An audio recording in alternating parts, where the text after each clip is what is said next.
Bom dia a todos. Meu nome é Igor Dias Jurberg. Então, eu sou o professor responsável por lecionar essa primeira metade do curso de Química Orgânica Avançada, né, QP 021. E essa primeira metade do curso está dividida em 10 aulas. Tá? Então, por favor, não entenda essas 10 aulas no sentido clássico da sala de aula, né, que a aula dura ali 1h40, 2 horas. Né? Na verdade, essas aulas elas são 10 tópicos, né, são 10 assuntos que a gente vai abordar, e eles podem sim depassar, né? A gente pode precisar de um pouco mais do que 2 horas, pode se estender um pouco além dessas 2 horas para falar sobre cada um desses tópicos. Né? Então, o primeiro tópico que a gente vai abordar na nossa aula 1, né, são os orbitais atômicos. Os slides, né, esses slides dessa primeira aula, assim como os demais, eles são razoavelmente densos, né, mas no início de cada uma dessas aulas eu vou fornecer para vocês referências adicionais que podem servir como fonte de consulta para ajudar a tirar algumas dúvidas. E, é claro, vocês têm sempre a possibilidade de me escrever um e-mail, qualquer dúvida que apareça ou resolvendo exercícios, por favor, escrevam um e-mail que eu vou tentar resolver para vocês. Mas essas fontes de consulta adicionais também são úteis. Né? Então, nesse tema aqui de orbitais atômicos, né, 4 referências são muito boas, né? Eu recomendo a leitura, caso vocês tenham tempo, queiram se aprofundar um pouco mais no tópico, né? A primeira, ela foi escrita pelo Yves Jean e o François Polatron. É um livro que originalmente foi escrito em francês, mas foi traduzido e editado pelo Jeremy Burton, né, em inglês. E o título do livro em inglês é An Introduction to Molecular Orbitals, editado pela Oxford University Press em 1993. Existe um outro livro também escrito em inglês pelo Nguyen Tro Anh, chamado, né, Frontier Orbitals, a Practical Manual, editado pela John Wiley & Sons em 2007. Existe um terceiro livro que eu recomendo para vocês também, mas esse aqui é em francês, para aqueles que conseguem ler em francês, é uma ótima referência, né? Escrito pelo Claude Le Forestier, Introdução à la Chimie Quantique, editado pela Dunod em 2005. Ou um grande clássico internacional, né? Também escrito em inglês, essa referência T aqui, do Eric Ansling e do Dennis Dougherty, né? Chamado Modern Physical Organic Chemistry, editado pela University Science Books em 2006. Então, esse livro aqui ele aborda aspectos de orbitais atômicos, né, que é o assunto dessa aula 1, mas também aborda vários outros aspectos de físico-química orgânica, né, que eu recomendo a leitura para vocês. Tá bom? Então, vamos começar. Ok.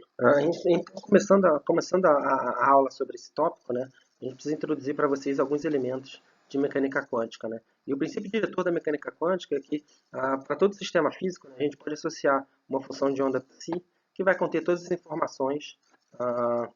essas informações, né, sobre o estado dinâmico que ela descreve. Né? E o psi, né, ele é a solução da equação de Schrödinger, né, que pode ser escrita de maneira resumida, né, como Hψ igual a Psi. O que a gente vai ver lá na frente é que o H, né, o hamiltoniano H, é um operador linear e ele pode assumir diferentes formas matemáticas dependendo do sistema físico que a gente está descrevendo. Né? Então, o que é importante mencionar sobre essa equação, né, é que H é um operador linear, né, um operador hermitiano, como a gente vai mencionar a seguir, né, e essa equação é uma equação a autovalores e autovetores. Né. Os autovalores de H são os valores observáveis de energia E, né, enquanto o psi eles são chamados de autovetores correspondentes. Tá? Então, isso é uma equação de autovalores e autovetores, onde o autovetor aqui é o seu lambda, né, é o seu psi, perdão, e o seu autovalor é a sua energia E. Tá? E quando a gente resolve essa equação do Schrödinger, né, a gente vai descobrir então essa função de onda, a forma matemática dela, né, e isso corresponde a ter acesso de maneira direta ou indireta, né, a informações moleculares importantes, como por exemplo, a gente pode mencionar, né, geometria, conformações, tá, espectros de vibração, momentos dipolares, espectros eletrônicos, né, cargas atômicas, simetria eletrônica, tá, entre outras propriedades, por exemplo. Tudo bem? Então, quando a gente resolve a equação de Schrödinger, a gente sempre vai tentar, e vocês vão ver isso quando a gente for resolver o átomo hidrogenóide, né? A gente sempre vai tentar separar variáveis. Então, no caso clássico ali que vocês fizeram muito em mecânica quântica, né? A gente tinha 4 variáveis, as 3 variáveis cartesianas x, y, z e o t, né? E o t sendo a variável do tempo, né? E era possível separar as variáveis, né, do espaço ao tempo. Né? E aí essa resolução da equação de Schrödinger em função das variáveis do espaço, né, da posição, né, ela é chamada de soluções estacionárias. A maior parte das vezes, né, essas soluções estacionárias elas são largamente suficientes para estudar os principais fenômenos químicos. ok? Ok.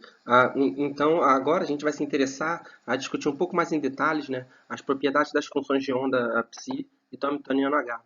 Então, psi, ela é uma função de onda no seu sentido mais geral, né, ah, que é uma função de onda complexa. Isso significa dizer que ela pode assumir valores complexos, né? Isso é da forma A mais IB.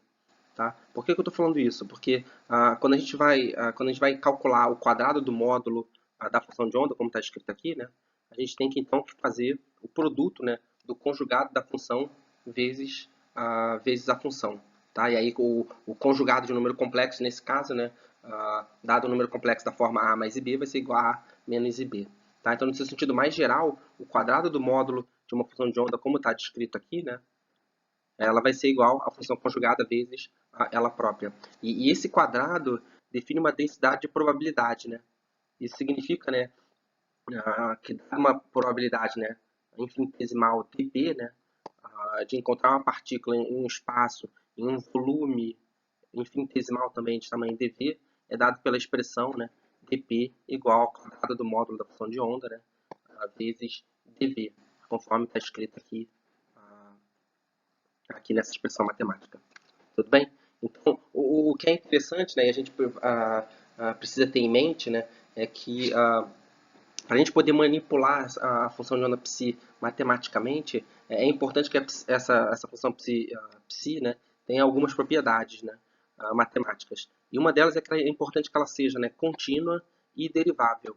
Tá? Isso se deve porque muitos dos operadores que a gente vai aplicar essa função de onda, né, são operadores de derivação. Então, para que a derivada seja definida, ela exista, né, é importante que a função seja derivável e contínua. Né? E da mesma forma, né, de maneira análoga, né, é importante que a função de onda ela seja quadrado somável. Isso significa dizer que a função de onda ela pertence, né, ao espaço L2. Tá? E isso por quê? Porque o produto interno do espaço, né, ele é definido como a integral de uma função vezes o conjugado dela.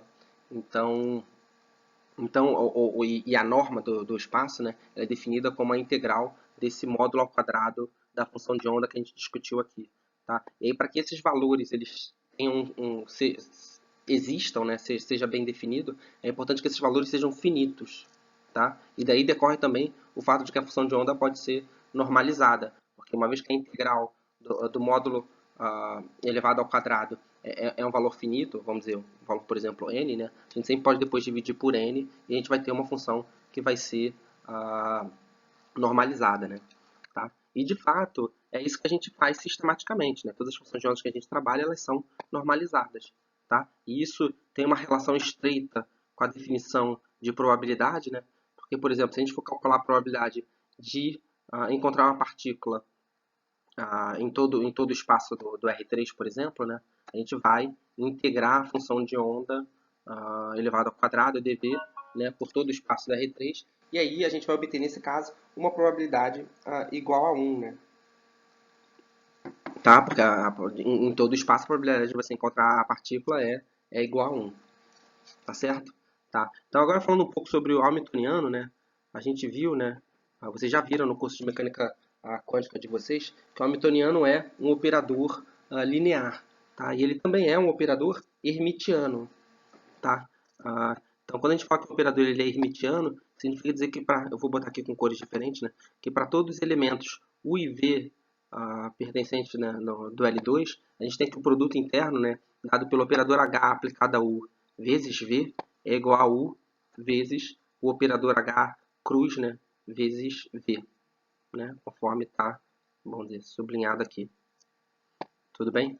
Então, o operador H ele também pode ser escrito na sua forma matricial, normalmente em uma forma matricial, né? Normalmente essa matriz ela assume uma matriz quadrada, né, de tamanho n por n, né?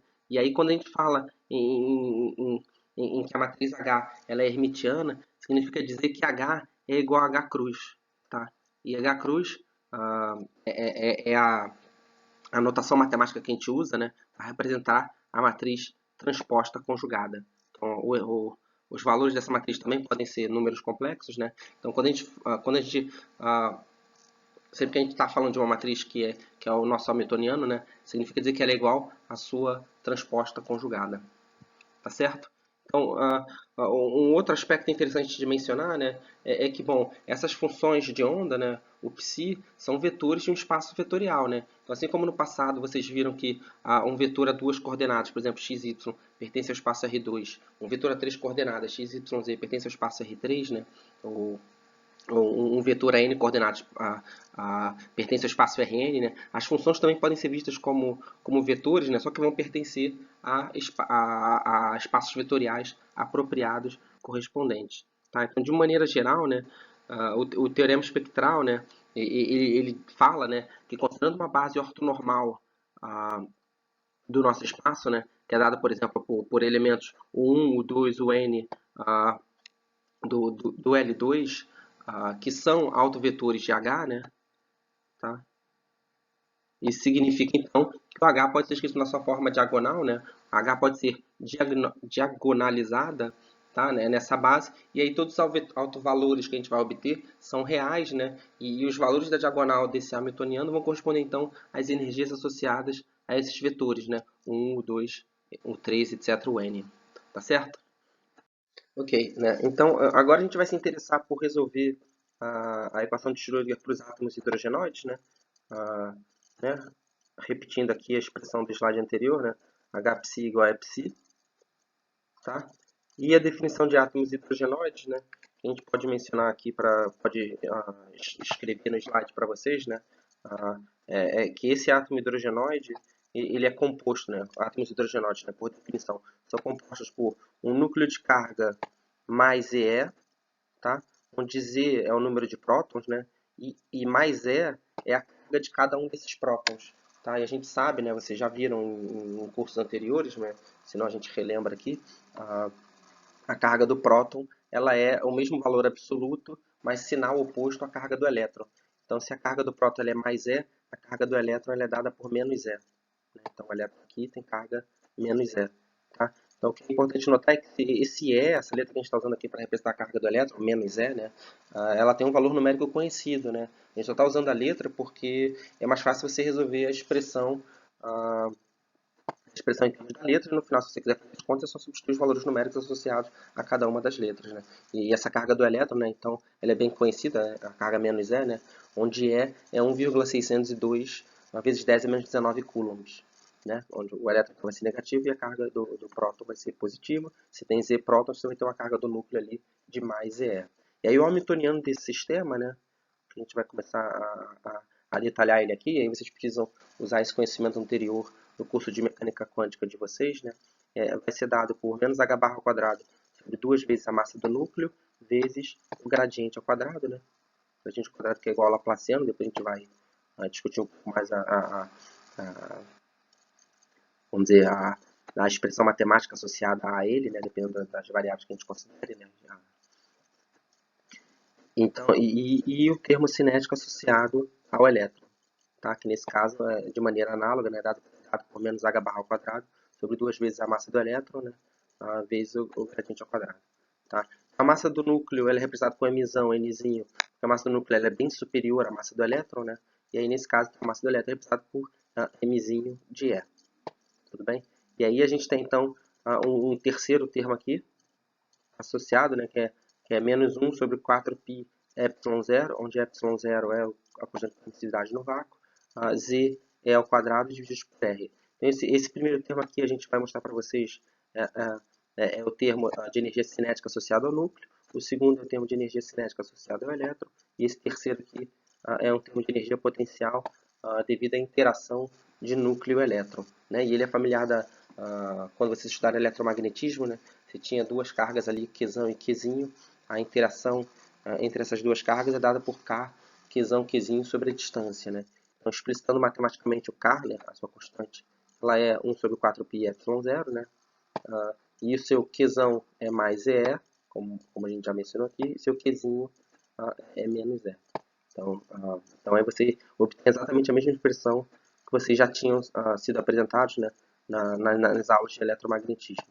Tudo bem? Então, reescrevendo essa expressão aqui, né, esse termo de energia potencial, ele é repetido da mesma maneira, né, a gente não mexe nele. Né, e a única coisa que a gente faz aqui é que a gente vai achar um denominador comum, né, para essas duas frações, uma em função de 2m de n e 2mzinho de e.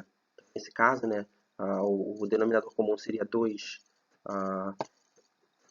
mzão de n vezes mzinho de e, e aí a expressão, essas duas frações aqui somadas, né, condensadas, botando em evidência os termos que são comuns, a gente teria menos h barra ao quadrado sobre 2, que multiplica mzinho de e aqui, né, mais mzão de n divididos por mzão de n, né, vezes mzinho de e, vezes o gradiente ao quadrado. Tudo bem? Como a gente mencionou anteriormente, né, aqui só para deixar registrado, né, por escrito no slide, né, esse primeiro termo aqui é o termo cinético associado ao núcleo, o segundo é um termo cinético associado ao elétron, né. Estou sublinhando isso aqui meio mal, mas dá para acompanhar, né. E aí o terceiro termo é o termo de atração coulombica, ou coulombiana, né, do elétron ao núcleo. Tudo bem? São dois termos de energia cinética e um termo de energia potencial. Tá? E aí, essa fração que a gente escreveu para vocês, aqui de mzinho mais mzão dividido por mzão vezes mzinho, né? Ela é, por definição, 1 sobre a massa reduzida do sistema. Né? Então, μ, que a gente representa aqui, é chamada de massa reduzida do sistema. Esse termo ele é familiar para vocês, quando vocês já devem ter visto eles antes, se vocês se lembrarem, né? Quando vocês estavam estudando osciladores harmônicos. Né? Então, nas expressões das equações associadas ao oscilador harmônico, a massa reduzida também aparece. Tudo bem? E um caso de aplicação de oscilador harmônico na química, né, é quando vocês estudam, por exemplo, infravermelho. Né? Bom, então, assim, o que eu gostaria de chamar a atenção para vocês, a gente vai começar a trabalhar essa expressão aqui que a gente já definiu a origem dos termos, né? A gente vai começar a resolver ela matematicamente a partir dos próximos slides. O que eu queria mostrar para vocês é que mesmo com o átomo hidrogenóide, que é um sistema simples, né, monoeletrônico, só tem um elétron aí, né, a resolução de Schrödinger ainda assim, ela é relativamente difícil, né? Vocês vão ver pelas expressões matemáticas que vão aparecer que não é trivial resolver as equações diferenciais da expressão associada a essa equação de Schrödinger, mas ela é realizável. Né? Agora, quando a gente passa de um sistema monoeletrônico para um sistema polieletrônico, aí sim as coisas ficam muito mais complicadas, né? E aí a gente vai também abordar, vamos dizer, as estratégias que a gente pode usar para resolver equações polieletrônicas posteriormente, né? Mas aí vocês vão entender também por que a gente faz recurso, né? Por que a gente pede ajuda para fazer os cálculos com computadores. Tudo bem?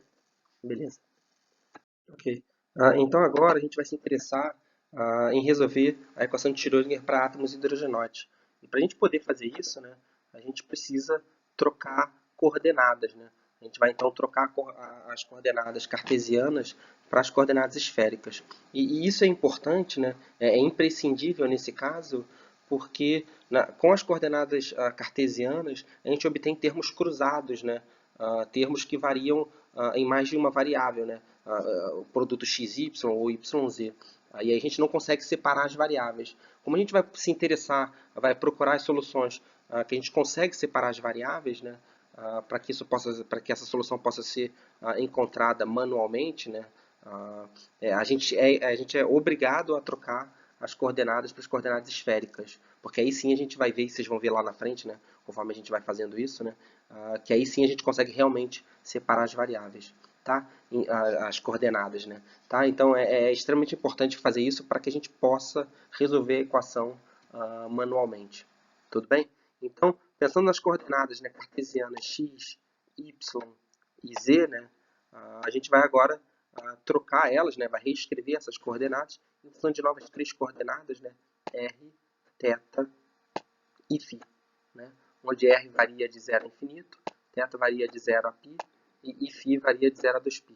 Tá? Para vocês visualizarem isso no gráfico, né, aqui no desenho, né, então r é essa distância aqui, né, tá?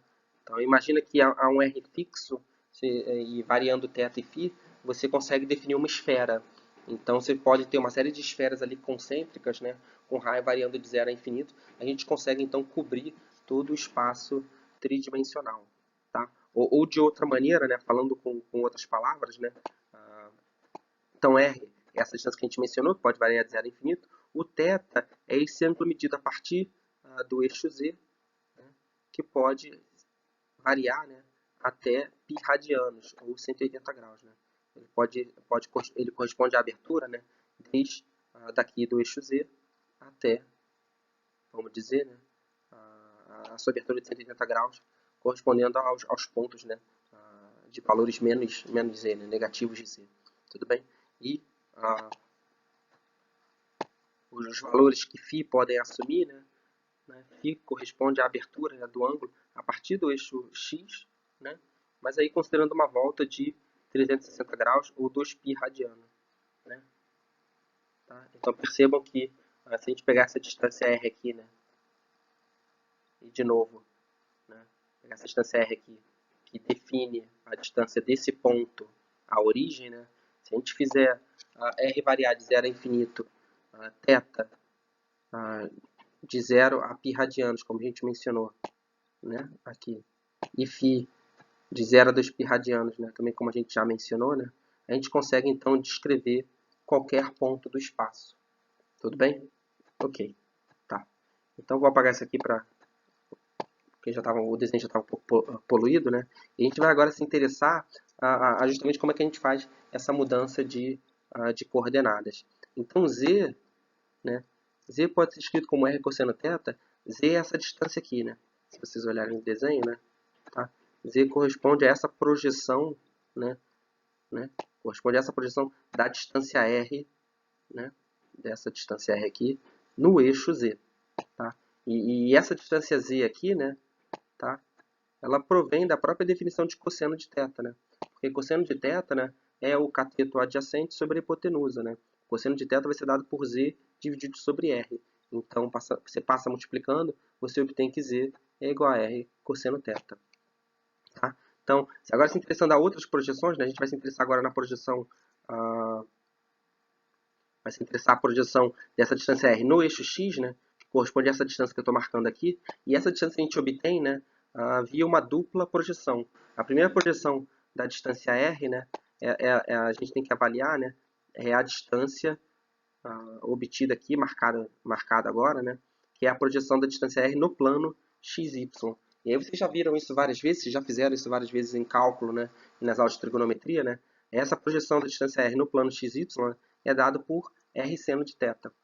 Tá? E agora essa distância que a gente marcou aqui no plano XY, R seno de θ, quando a gente considera a projeção dela no eixo X, né, a gente vai ter então a projeção no eixo X, né, finalmente, como a gente tinha enunciado. Tá? Só que essa distância aqui ela vai ser dada por R seno θ cosseno φ, que é o que a gente pode observar aqui. Né? Então X, né, a primeira projeção no plano XY é R seno de θ, e aí a projeção no eixo X é dada pelo cosseno de φ, né, multiplicando por cosseno de φ.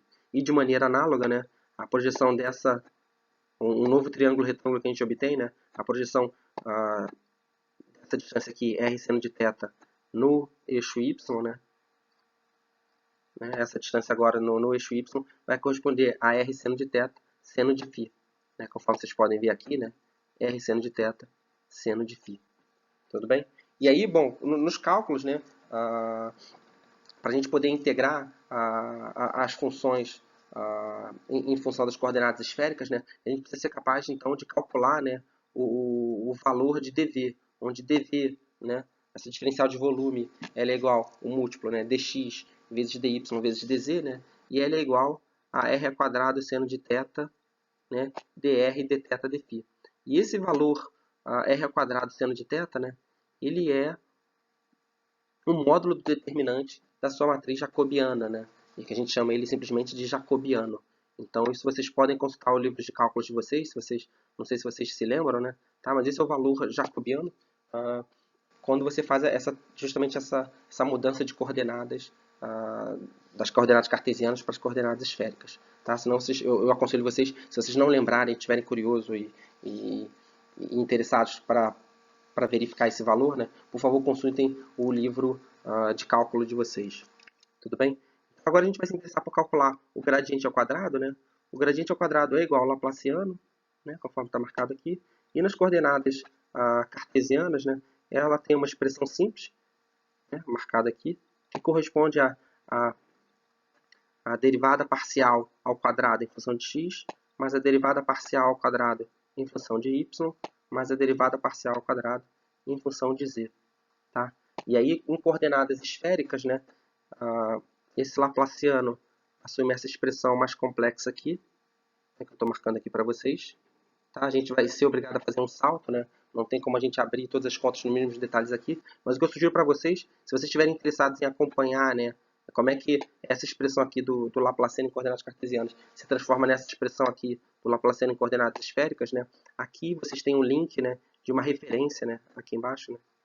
Tá? Vocês têm um link de uma referência que faz essas contas para vocês, que abre essas contas para vocês. Então, os interessados, né, vocês podem consultar essa referência aqui embaixo do slide. Tá bom? E a expressão então desse Laplaciano em coordenadas esféricas é dado por, né, 1 dividido por r ao quadrado, que multiplica a derivada parcial em função de r, aplicada a expressão r ao quadrado vezes derivada parcial em função de r, mais 1 sobre r ao quadrado, seno de θ, vezes derivada parcial em função de θ, aplicada a expressão seno de θ que multiplica a derivada parcial em função de θ, mais 1 sobre R2 vezes seno ao quadrado de θ, que multiplica a derivada parcial ao quadrado em função de φ. Certo? Então, se a gente olhar agora para a equação de Schrödinger, que foi discutida, né, no slide anterior, né, agora passando para coordenadas esféricas, né, a gente vai ter menos h barra ao quadrado divididos por 2μ, né, onde μ é a massa reduzida, do Laplaciano, né, que é essa expressão anterior aqui que a gente já descreveu para vocês e está marcado aqui em vermelho, né, aplicada à função de onda psi, que agora aparece aqui, né, aplicada aos operadores, né, e esse termo do Laplaciano que a gente marcou aqui, né, ele é um termo associado à energia cinética, né, que a gente mencionou para vocês, né, menos 1 sobre 4π ε0 multiplica z ao quadrado dividido por r, né, também multiplica a função psi, e esse sim é um termo de energia potencial. E aí é igual à energia que multiplica psi. Correto? Tá? Então, se a gente for pensar na decomposição dessa componente de energia cinética, né, a gente tem que essa expressão inicial aqui, que só varia, né, que só está escrita em função do R, né, tá? A gente pode dizer que isso aqui é menos o operador PR ao quadrado, né, dividido por H barra, né, tá? Onde PR ao quadrado define o momento radial, isso depende da literatura que você pode consultar, né? O momento radial talvez seja uma tradução mais literal do inglês, mas é aceita, né? Ou em português a gente chamaria de quantidade de movimento radial, tá? Mas os dois são aceitos, tá? Então isso aqui é a quantidade de movimento radial, tá? E o outro termo que em contraste, né? Pode ser escrito, né? Principalmente aqui em função das derivadas, né? De φ e de θ, né? Pode ser só depende de θ e de φ, né? Ele é o momento angular, ou também chamado de momento cinético orbital, angular cinético orbital, né? Ou quantidade de movimento angular, né? Né? São nomes diferentes, vamos dizer, da mesma coisa, né? Que é desse operador, né? Associado a esse L ao quadrado. E a gente botou os índices aqui, θ e φ, para dizer que só depende de θ e φ, né? Assim como no caso do PR só depende de R, e aí tem um índice Rzinho aparecendo aqui, né? E aí dividido por H barra R ao quadrado. Tudo bem? Onde esse R ao quadrado é o termo que aparece aqui, né? Tá? Mas que não faz parte do operador. O operador ele só depende realmente, né, do θ e φ, tá? Conforme explicitado aqui por esses índices. Tudo bem? Ok, então agora a gente vai se interessar, né, por calcular o momento angular, né, que apareceu na expressão do nosso hamiltoniano no slide anterior. Então, de maneira geral, né, a definição do momento angular, ele é dado, né, ele é um vetor L, né, e aí o operador associado a ele vai ser esse chapéu de L, né, que vai ser o operador R produto vetorial com o operador P. Tá? E aí, nesse caso, nesse primeiro momento, a gente vai se interessar por calcular esse momento angular em coordenadas cartesianas. Né? Tá? Então, o operador angular agora em coordenadas cartesianas, ele é dado pelo produto posição, pelo produto vetorial, né, da posição, e aí o operador R, né, ele é descrito por x, y, z, né, vezes, né, o produto vetorial com o vetor do operador P, né, que é só a quantidade de movimento linear. Né? E aí as coordenadas dessa quantidade de movimento linear, né, é dado por menos IH barra derivada em função de x para a coordenada x, né? Para a coordenada y é menos IH barra derivada em relação a y, e a sua coordenada z, o PZ, né, do operador, é menos IH barra derivada em relação a z. Tá? E aí, para fazer o produto vetorial, se vocês lembram, né, a gente tem que calcular o determinante de uma matriz, né, de uma matriz 3x3, onde a primeira linha dessa matriz 3x3 corresponde a I, J e K, onde I é o vetor unitário 1, 0, 0, o J é o vetor unitário 0, 1, 0 e o K é o vetor 0, 0, 1. Tá? Na segunda linha dessa matriz, você tem a posição, né? Você tem o vetor R, que seria x, y, z, e na terceira linha você tem o seu vetor associado à quantidade de movimento linear. Então, ó, aí você calcula o determinante, né, como a gente faz normalmente para a matriz 3x3, e aí ao fazer essas contas, vocês vão achar, né, o seguinte vetor resultante. Na verdade, o que você tem vai ser o produto, né? Vai ser uma combinação linear, vai ser uma soma, né, de fatores que multiplicam I, mais uma soma de fatores que multiplicam J, mais fatores que multiplicam K, né? E aí os fatores que multiplicam I estão associados à coordenada X do seu vetor.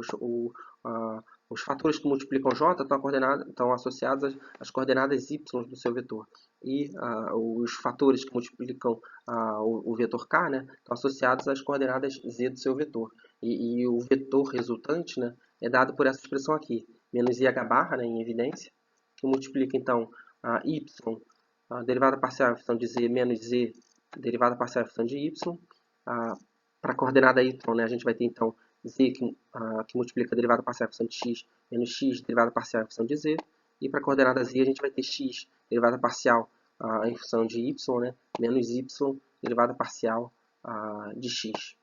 Tudo bem? Então, isso é o nosso vetor, né, momento angular em coordenadas cartesianas. E aí, se vocês observam, né, que para a coordenada x, a gente tem termos associados, né, termos cruzados associados a y e a z. Para a coordenada y, a gente tem termos cruzados associados a y e a x. Né? Tá? E para a coordenada z, a gente tem os termos cruzados associados a x e a y. Tudo bem? Talvez isso seja só talvez um toque que ajude eventualmente vocês a memorizarem. Mas não tem razão de decorar nada, né? É só realmente fazer o produto vetorial caso vocês precisem, né? Tá bom? Então, para agora passar para as coordenadas esféricas, né? A gente vai precisar usar então uma regra de derivação em cadeia, né? Então, de maneira geral, né? Para você fazer a derivada parcial em função de uma variável, vamos dizer Q, onde Q pode ser igual a x, y e z, né? A gente tem a regra da cadeia, então, que seria a derivada de alguma coisa, né, em função, por exemplo, de x, você teria a derivada de r em função de x, vezes a derivada dessa alguma coisa em função de r, mais a derivada de θ em função de x, mais, que multiplica, né, perdão, a derivada em função de θ, mais a derivada de φ em função de x, vezes a derivada dessa coisa em função de φ. E aí, se for o caso do y ou z, né, de maneira análoga. Tá? Então, agora, a gente se interessando realmente ao cálculo do momento angular em coordenada esférica, né, em função de θ e φ, né, tá? Então, a gente aplicaria essa regra de derivação em cadeia, e o que a gente obtém, então, é IH barra, né, que multiplica seno de φ derivada parcial em função de θ, mais cotangente de θ, cosseno de φ derivada parcial em função de φ, menos cosseno de φ derivada parcial em função de θ, mais cotangente de θ seno de φ derivada parcial em relação a φ, e menos derivada parcial em função de φ. Tudo bem? Então esse seria o seu vetor momento angular em coordenadas esféricas. Tudo bem? E aí nesse caso, né, para calcular o L ao quadrado, né, L ao quadrado que é igual aí a coordenada, né, que essa coordenada a gente chama de x, não é na coordenada cartesiana x, y, z. Aqui a coordenada, vamos dizer, do primeiro, né, seria o primeiro. Isso aqui seria correspondente ao seu Lx, né, seria a primeira coordenada do seu vetor. O Ly seria a sua segunda coordenada do vetor. E seu Lz, a sua terceira coordenada do vetor.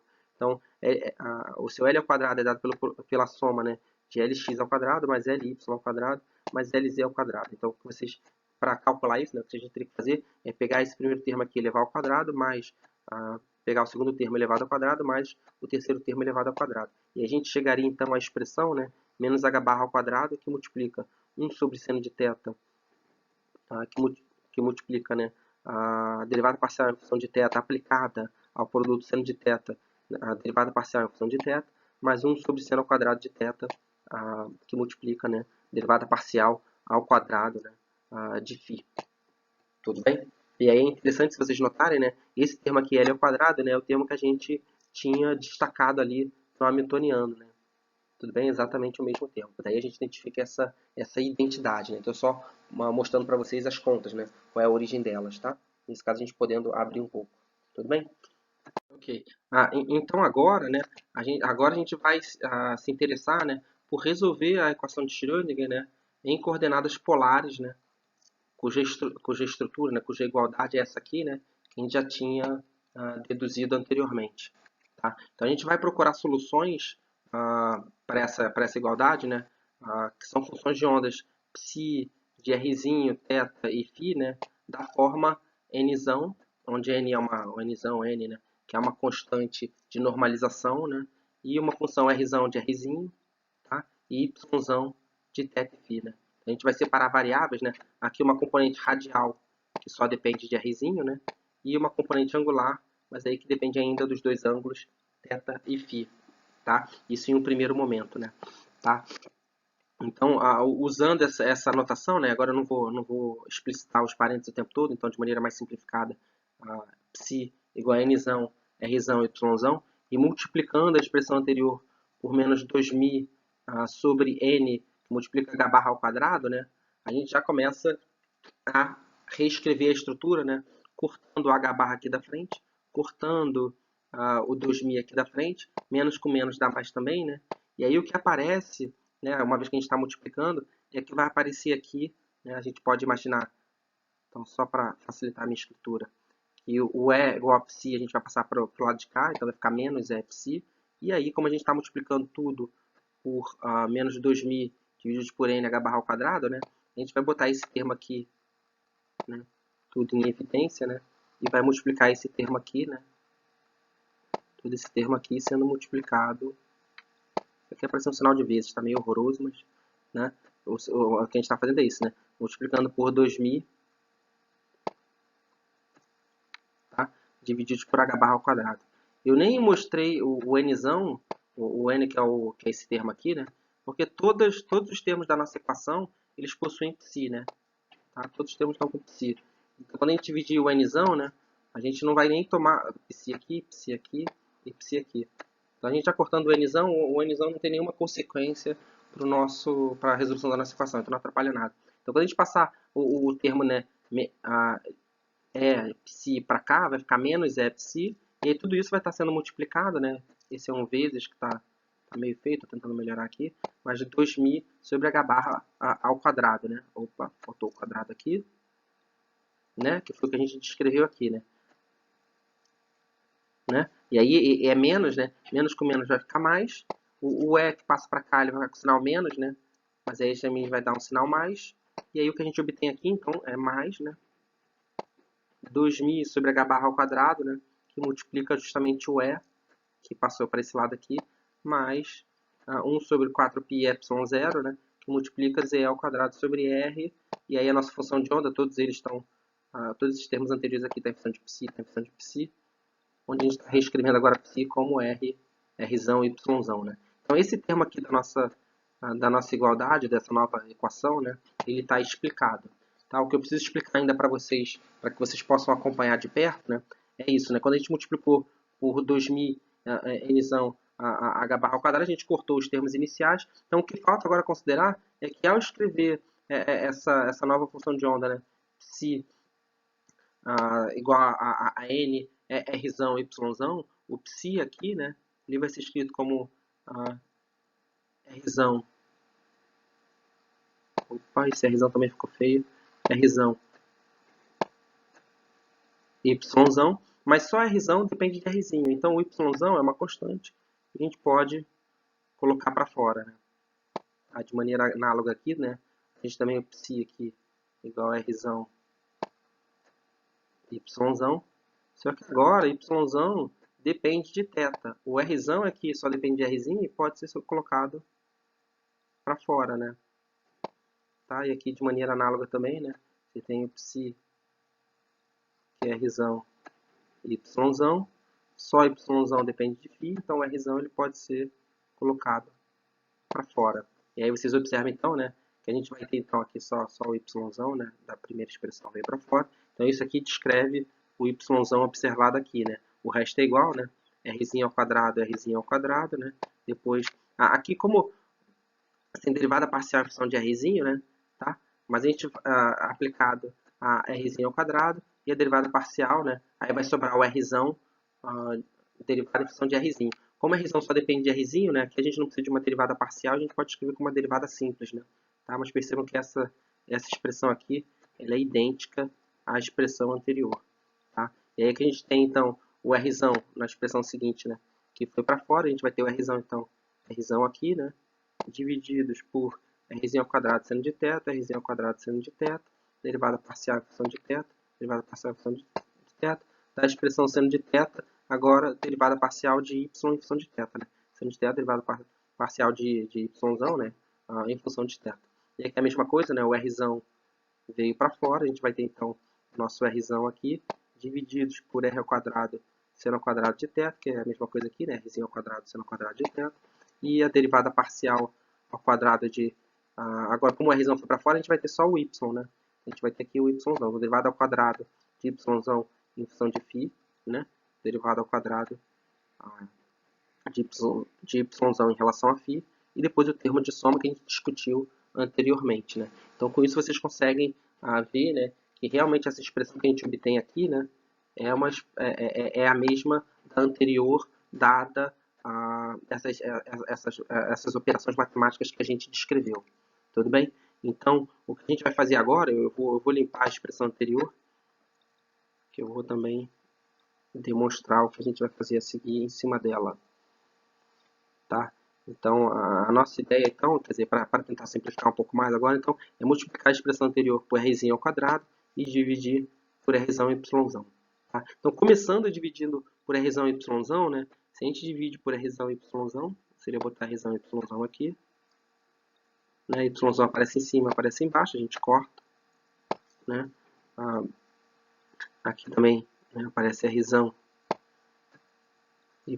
aqui dividindo aqui, r aparece em cima, aparece embaixo, a gente corta r aqui, né? Aqui dividindo por r também r y, então a gente corta r, vai ter só y, e aqui dividindo por r y, corta r y. Tá? E aí quando a gente passa, então, multiplicando por r ao quadrado, a gente corta r ao quadrado daqui, a gente corta r ao quadrado daqui, a gente corta r ao quadrado daqui, né? E a gente põe então r ao quadrado aqui, porque a gente está multiplicando por r ao quadrado. E se você comparar então essa expressão aqui, né, a gente vai ter o r que apareceu aqui embaixo, derivada de r ao quadrado dr, drzinho, exatamente essa expressão que está desenhada aqui. A outra, então, a gente tem o y aqui embaixo, né, que multiplica seno de θ. No denominador, no numerador a gente tem 1, vezes a derivada parcial em função de θ da expressão seno de θ, derivada parcial de y, né, em função de θ, é exatamente essa expressão aqui de baixo. Tudo bem? O y que está aqui, né? Tá? É o y que a gente encontra aqui. E também de maneira análoga, né? Essa expressão aqui é exatamente essa expressão que a gente tem aqui embaixo, né? A gente cortou a r aqui, tá aqui no numerador a gente tem 1.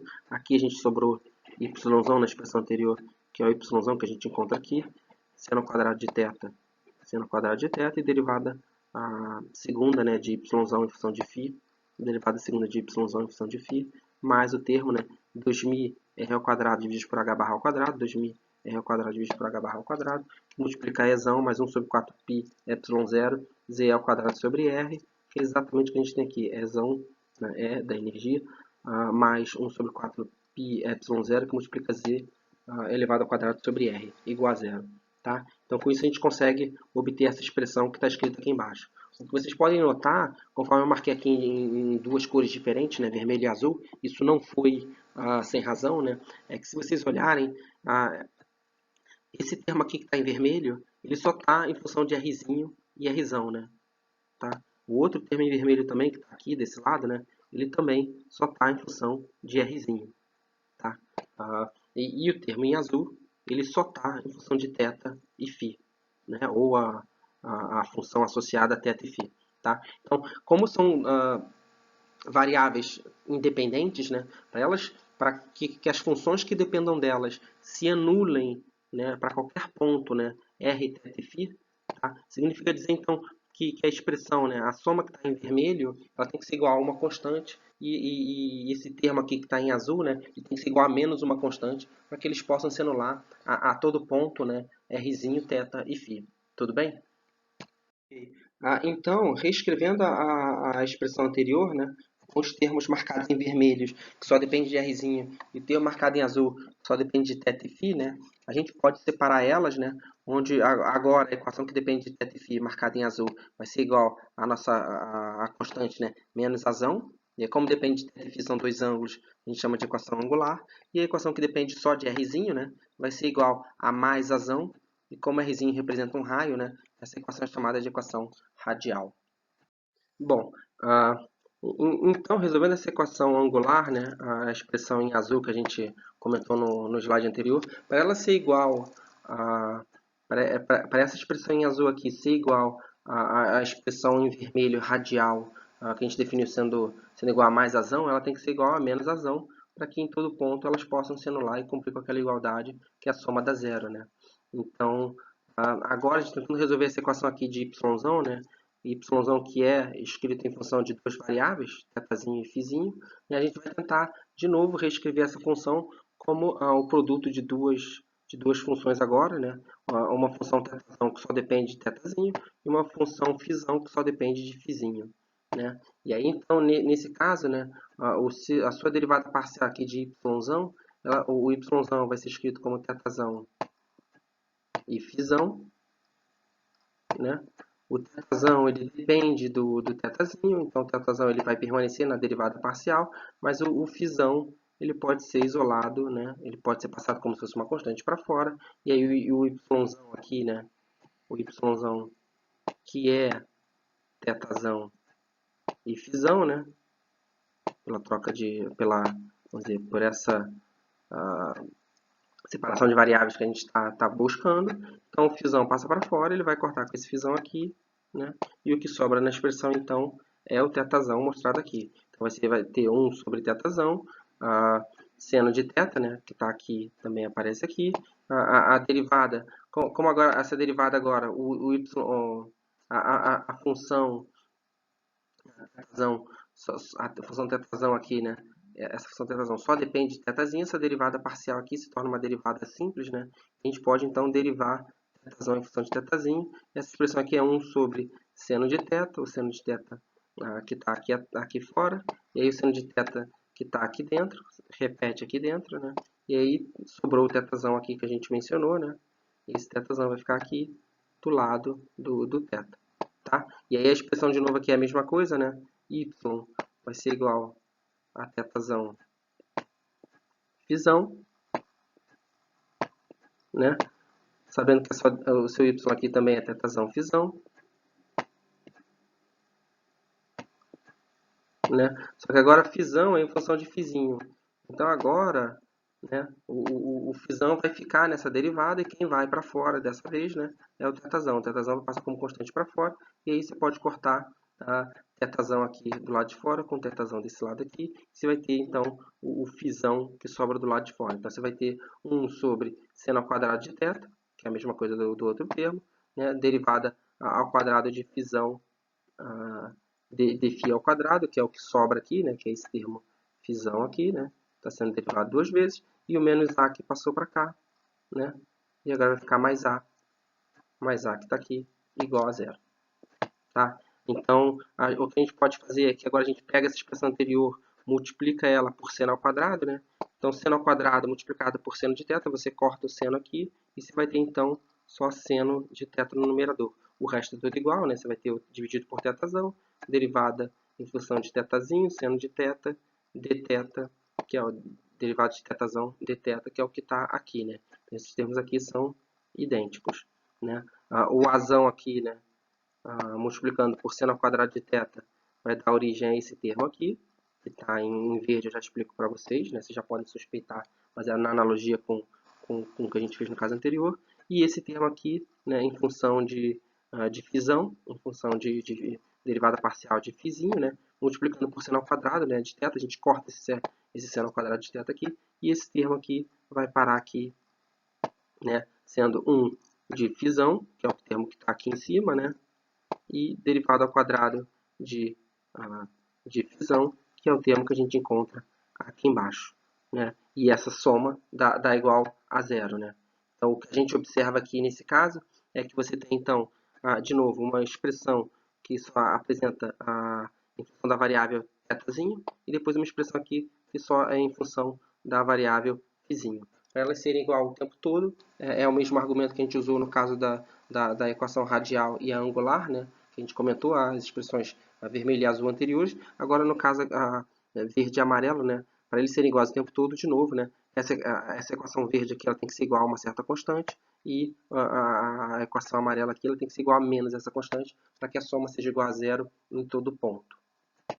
Então, continuando, né, a gente tem aqui a expressão verde mais a expressão amarela, né, que a gente pode separar de novo como duas constantes. A equação verde aqui vai ser igual a mais uma constante mais Bzão, e essa chamada é a equação polar, né, e a equação amarela, né, vai ser igual a menos essa constante, agora a gente chama essa constante de Bzão. Não tem nenhuma razão para que essa constante seja igual à constante anterior, que a gente chamou de azão, né? E aí essa equação associada ao ângulo φ a gente chama de equação azimutal, tá? Então, começando a resolver a equação azimutal, né, a equação amarela, a primeira, né, a gente pode passar o menos Bzão para cá, né, é igualar a zero, e aí multiplicar por φzão. Então, finalmente a gente obtém a equação, né, derivada ao quadrado de φzão em relação a φ, mais Bzão de φzão, né, é igual a zero. E essa é uma equação diferencial relativamente simples, né, cuja solução é conhecida, né, dada a solução geral, né, é dada por φzão, e agora a gente explicitou um índice m, né, porque vai aparecer um número m, né, tal que esse φzão de m de φ é igual a uma constante que multiplica e elevado a imφ, né, mais uma constante que multiplica e elevado a menos i mφ, tá? Tal que nesse caso, né, a Bzão é igual a m ao quadrado, né? Tudo bem? O que é interessante notar é que quando você faz uma volta completa, né, ou quando φ faz uma volta completa, né, φ de zero vai ser igual a φ de 2π, né? E m vai assumir, então, valores inteiros, né? Tudo bem? Então, em termos de nomenclatura e definição, né, a gente chama φ de ângulo azimutal, né? Daí o nome da equação anterior de equação azimutal, né? Que corresponde a posição longitudinal, né? A partir de um meridiano arbitrariamente escolhido, né? Como correspondente ao φ de zero igual a zero. Então, nesse caso, a gente pode escolher, né? Não tem nenhuma razão especial que proíba a gente de escolher um referencial tal que a constante C2, por exemplo, ou uma das constantes, né? Seja igual a zero. Então, nesse caso, de maneira geral, né? O que a gente tem é que seu φzão de m de φ é igual a, de maneira simplificada, né, a uma constante C1 é elevado a i m φ, né? E m nesse caso, né, que aparece na nossa solução, né, e por isso também o índice na solução em função do φzão, né, ele é chamado de número quântico magnético, tá ok? Bom, considerando agora a equação polar, né, a resolução da equação mais complexa ali, a gente resolveu a amarela, que era mais simples, agora resolvendo a equação verde, né, que é um pouco mais complicada, né? Então a gente sabe que é o seno de θ sobre θzão, derivada da expressão seno de θ de θzão de θzinho em relação a θzinho, mais a seno ao quadrado de θzinho igual a Bzão, né? Onde Bzão a gente viu é m ao quadrado. Tá? Então, utilizando quer dizer, esse valor que a gente acabou definindo na resolução da equação diferencial anterior, né, a gente pode pegar a expressão marcada em verde acima e multiplicar por θzão sobre seno ao quadrado de θzinho. Então, nesse caso, quando você multiplica por θzão, você corta esse θzão aqui, e quando multiplica por θzão, ele aparece aqui, né, e aparece aqui. Tudo bem? Então, quando você divide por seno ao quadrado de θzinho, seno de θ aqui vai embora, você obtém então aqui seno de θ aqui no denominador, né? E você corta esse seno ao quadrado de θ aqui e você divide, nesse caso agora, por seno ao quadrado de θ.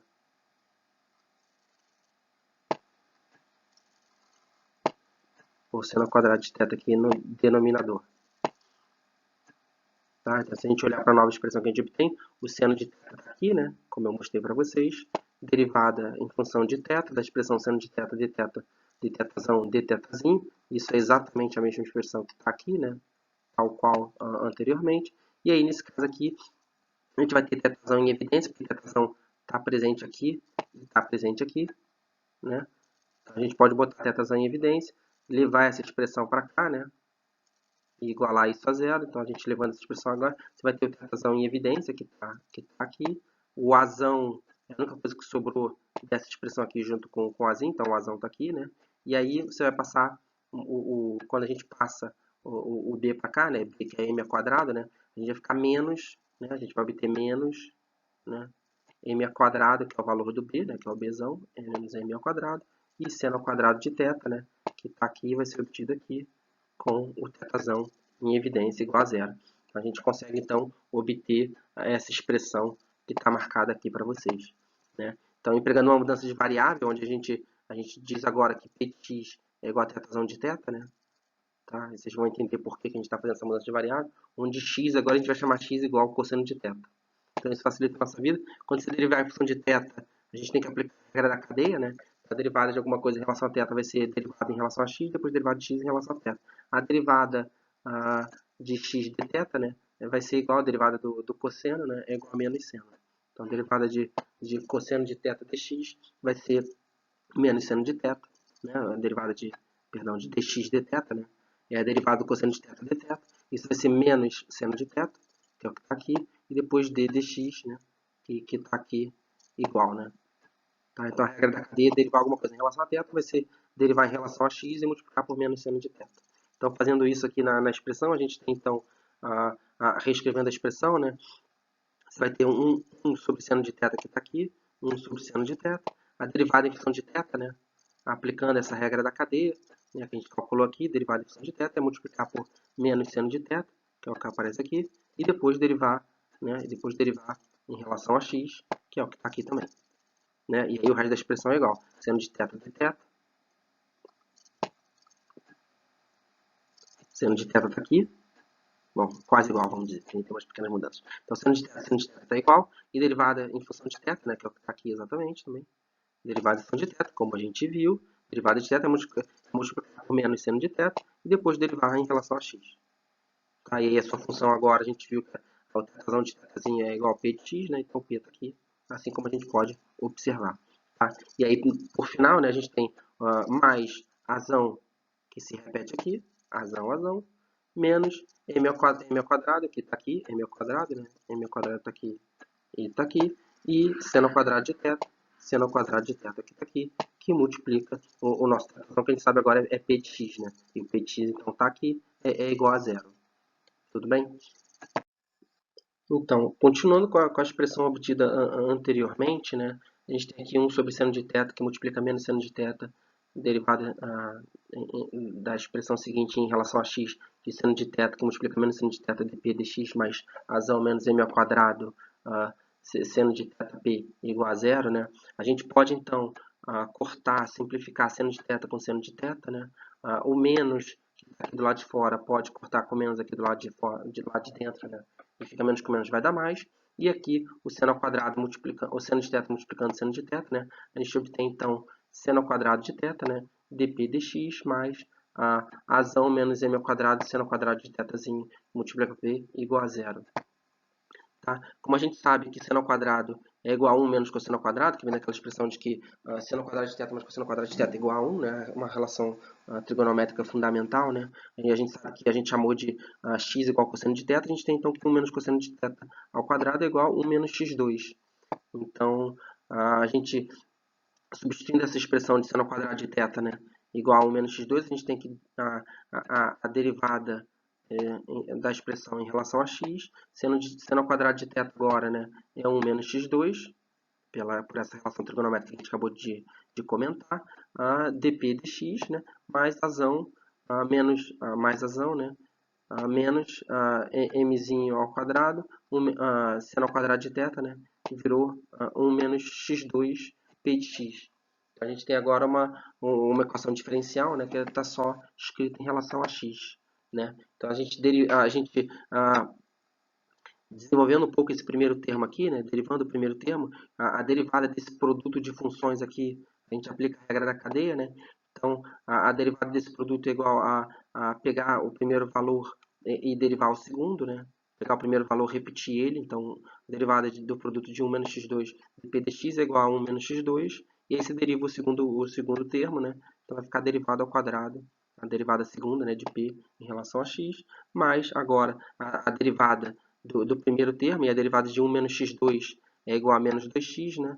E aí você multiplica pelo segundo termo ali inalterado, né? dp dx. Tá? E aí o outro termo dessa equação diferencial a gente mantém igual, né? A azão menos mzinho ao quadrado 1 menos x2, que multiplica p igual a zero. E aí é interessante notar, né, que essa equação, como ela está escrita aqui, né, ela é a equação diferencial de Legendre.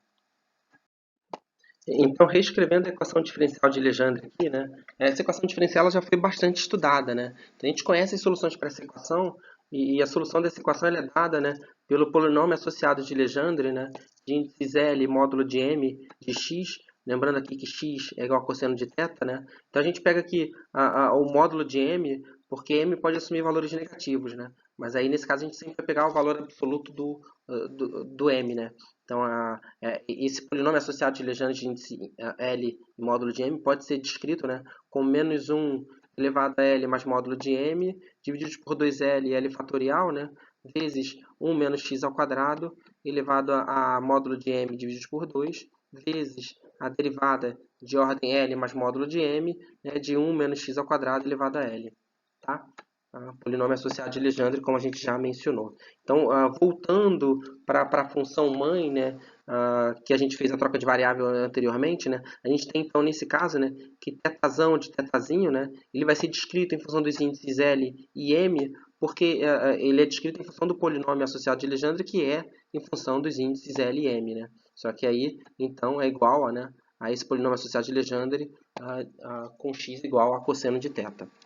Tudo bem? Então, uma coisa que é interessante notar, né, a gente precisa definir quem é a nossa constante azão. E aí a gente, olhando para a expressão em azul, né, que é dado menos L ao quadrado, né, de yzão, né, que está sendo multiplicada por 1 dividido por h barra yzão, é igual a menos azão. Se a gente passa multiplicando h barra ao quadrado yzão para o outro lado, né, a gente vai obter a seguinte expressão, né? L ao quadrado de yzão igual a azão h barra ao quadrado que multiplica y, que é uma equação autovalores e autovetores. Só que essa equação autovalores e autovetores define, né, serve para definir também, né, já é uma equação conhecida, né, da mecânica quântica, e a gente já conhece os autovalores associados. Né? E aí na expressão dessa equação, né, a gente sabe então que aparece o termo L que multiplica L mais 1. E aí, fazendo essa identidade com essa expressão que é bem conhecida nossa já, né? Por favor, bom, eu estou fazendo um salto aqui, eu espero que seja conhecido, mas se vocês olharem os livros de mecânica quântica, né? Já está muito bem descrito lá, né? Então, o nosso azão aqui, para manter a identidade, né? Ele tem que ser igual a L que multiplica L mais 1, onde L é o nosso número quântico azimutal. Então, aí, respeitando essa identidade, né, a gente consegue definir, então, quem é a nossa constante azão, né, que a gente definiu no caso anterior. Tudo bem? Tá. Então, a gente vai fazer aqui uma breve digressão, né, um breve parênteses sobre a quantificação do momento angular. E a gente vai, bom, aproveitar as equações autovalores e autovetores dos operadores L ao quadrado e L de Z, né, para deduzir o quanto M pode variar em função de L. Tá? Então, começando essa dedução, né, vocês vão ver isso no final do slide, vai ficar mais claro. Tá? A gente tem, então, a primeira equação autovalores e autovetores, em que L ao quadrado, Lzão ao quadrado, né, aplicada a Yzão, a gente vai ter e isso igual a L que multiplica L mais 1, H barra ao quadrado vezes Y, tá? E se a gente pegar então a L de Z aplicado, Lzão de Z aplicado a Yzão, né, a gente vai ter MH barra vezes Yzão, tudo bem? Então, em seguida, considerando que P é hermitiano, tá? P sendo o operador a quantidade de movimento linear, a gente tem que o Lzão, quantidade de movimento angular, que é dado pelo produto vetorial de R por P, como a gente já viu anteriormente, né? Ele também é hermitiano. Tá? Isso é importante para a gente fazer as contas, né? Que vocês vão ver a seguir, tá?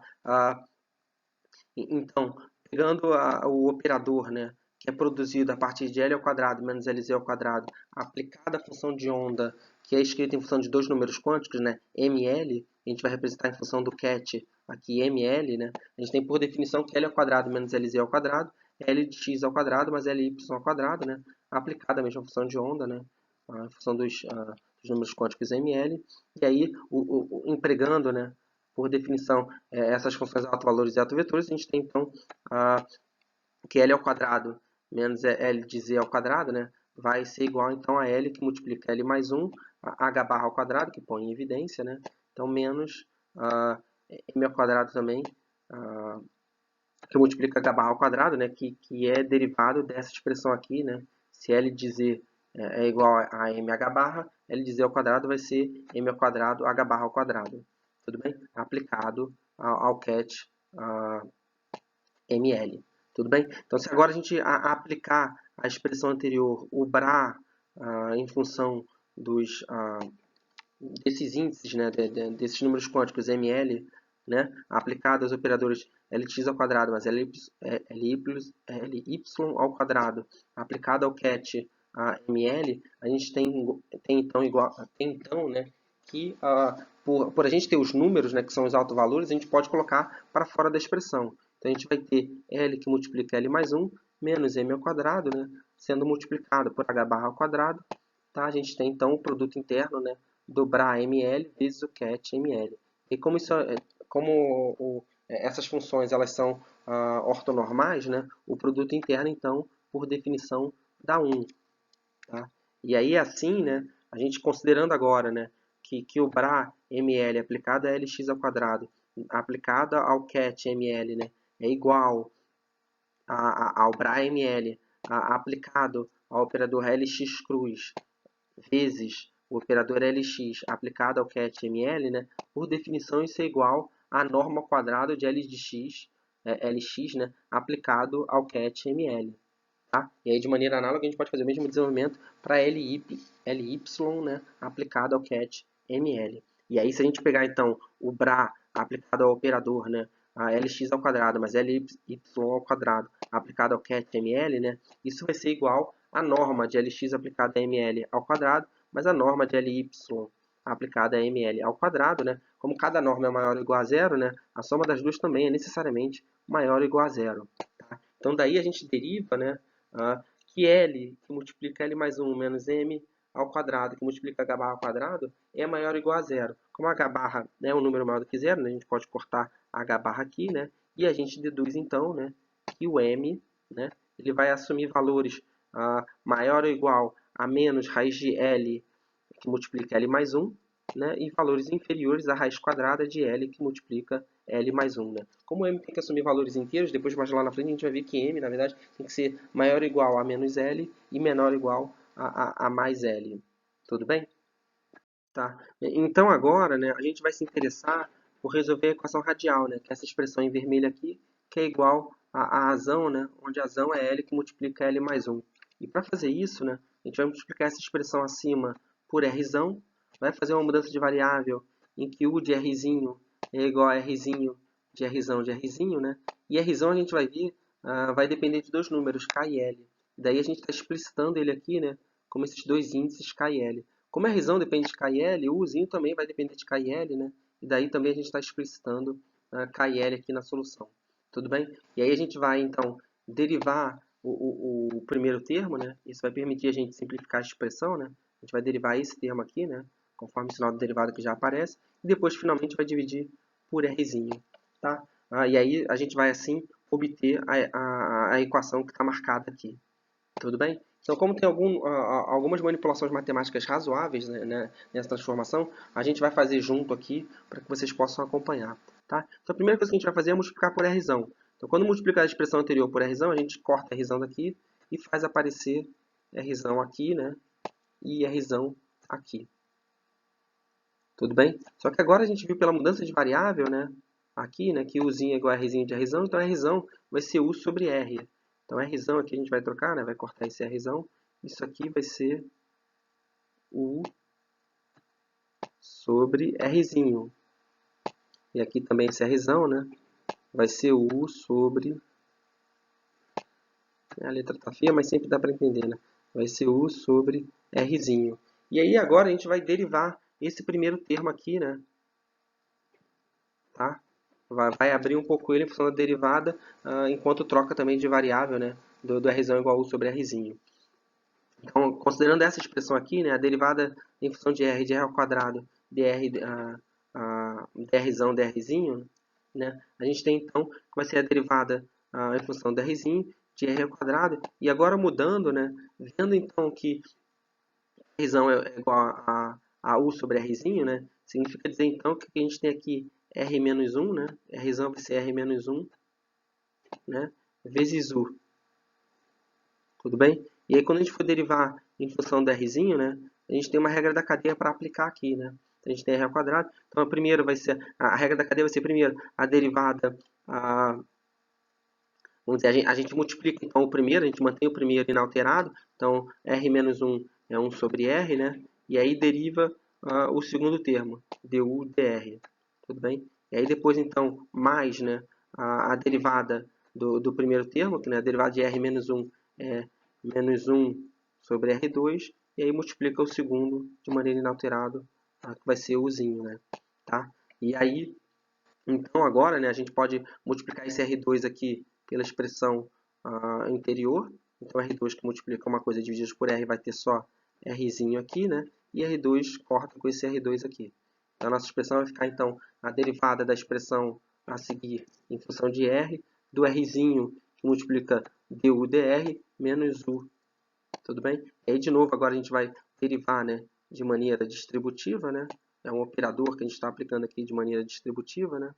E aí a primeira derivada aqui também segue uma regra da cadeia, né? A derivada de R é igual a 1, e aí multiplica o outro termo que é du dr, né? Que é o termo que a gente vê aqui. Mais a R, né? A gente mantém R e deriva o segundo termo, né? E aí já está derivado segundo vai ser, então, R derivado ao quadrado, a derivada segunda de R, né? Menos aqui a derivada, né? Derivada de U, dr, né? E aí, como a gente tem menos du dr aqui e mais du dr aqui, né? A gente corta os dois e aí o que sobra é R que multiplica a derivada segunda de U em função de R, né? Que é essa expressão aqui. Tudo bem?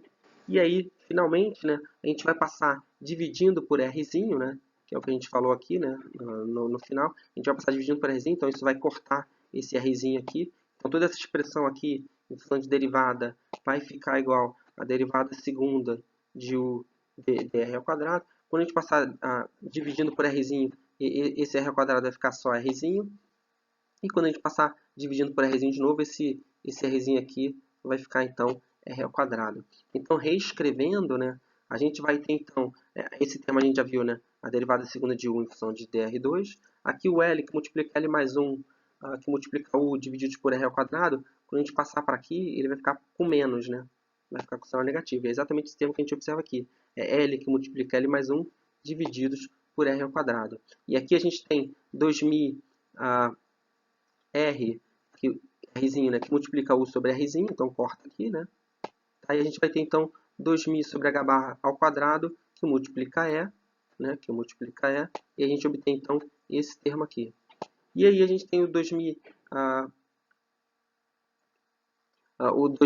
sobre H barra ao quadrado, que multiplica 2.000 sobre H barra ao quadrado, né? Então o 2 aqui, né, quando for fazer a interna, né, vai dividir pelo 4, então aqui vai ter só o 2, né? Aí você vai ter π epsilon 0, esse H barra ao quadrado vem aqui para dentro também, h barra ao quadrado, e aí você vai ter só o mi, né? O mi desse lado, né? Que está aqui, né? O z ao quadrado que está aqui, que vai aparecer aqui, né? E o rzinho que estava ali, que vai aparecer ali, tá? Então, dessa maneira, realmente, a gente demonstra, né, que essas operações matemáticas enunciadas anteriormente realmente levam, né, à escritura dessa expressão simplificada aqui, U, né? Tá? Então, com isso, eu vou apagar aqui isso aqui para diminuir a poluição visual, né? Para a gente poder comparar essa expressão aqui com uma outra que vai aparecer. Tá? Então, na sequência, o que a gente vai olhar, tá, é que quando a gente compara essa expressão aqui, essa equação diferencial em função de U com essa equação diferencial aqui em função de F, né? Então, U de Rzinho e essa F de Y, né? A gente vê que elas são muito semelhantes, né? Você tem uma derivada ao quadrado aqui de U em função de uma variável, você tem uma derivada ao quadrado de F em função de outra variável, né? Você tem menos L que multiplica L mais 1 dividido pela variável ao quadrado, menos L que multiplica L mais 1 uma derivada ao quadrado, e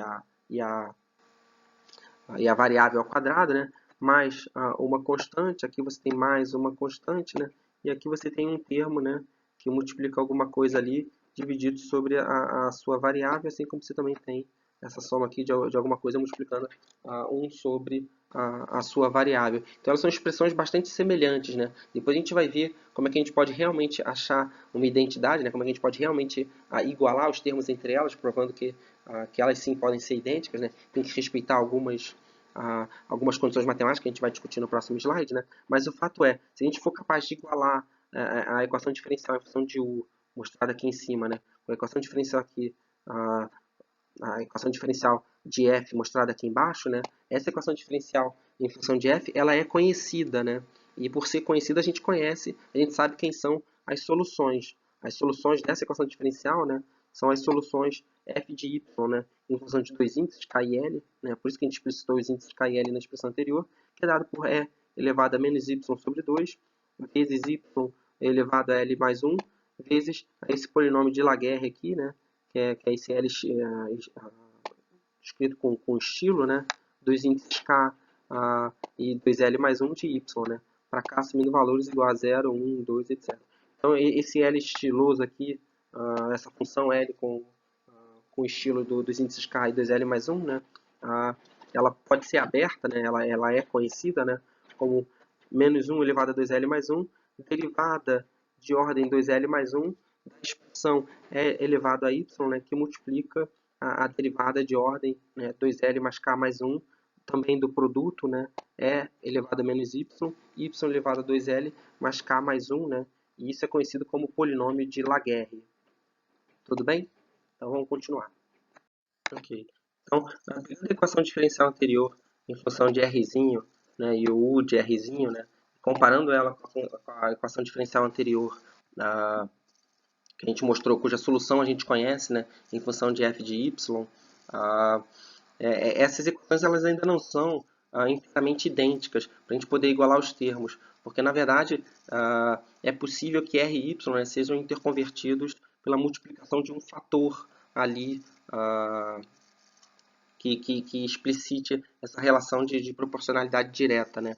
Então, dito de outra maneira, né, a maneira, quer dizer, para a gente realmente poder fazer essa igualdade, né, a gente poder dizer que uma expressão é igual a outra, né, a gente tem que considerar o caso, né, em que y é igual a uma constante alfa que multiplica r, né?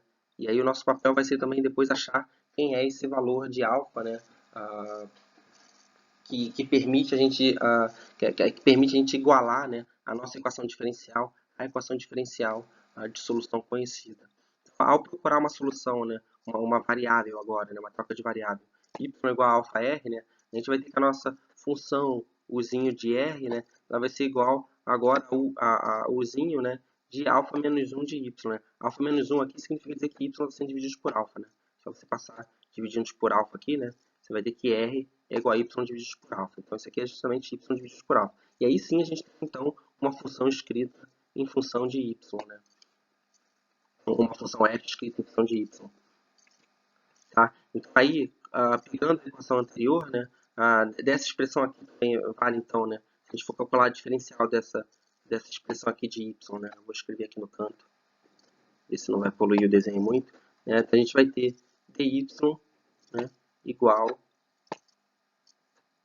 não é muito fácil escrever com isso, fica meio feio, mas vocês entendem, né? Igual a alfa dr, né? Então dy é igual a alfa dr, mas a gente também pode elevar ao quadrado, né, se a gente quiser, e aí calcular também o dy ao quadrado vai ser igual a alfa ao quadrado, né, dr ao quadrado. Então, com isso, né, isso permite a gente comparar, né, ou a gente passar essa equação diferencial aqui primeira, né, a essa equação diferencial segunda aqui. Então, o dr ao quadrado, né, para a gente calcular o dr ao quadrado, né, dr ao quadrado vai ser, né, olhando aqui para a gente, né, dr ao quadrado vai ser dy2 divididos por alfa 2. Então, vai aparecer aqui, quando a gente converter, né, nessa expressão aqui, vai aparecer um termo alfa ao quadrado aqui que multiplica o numerador.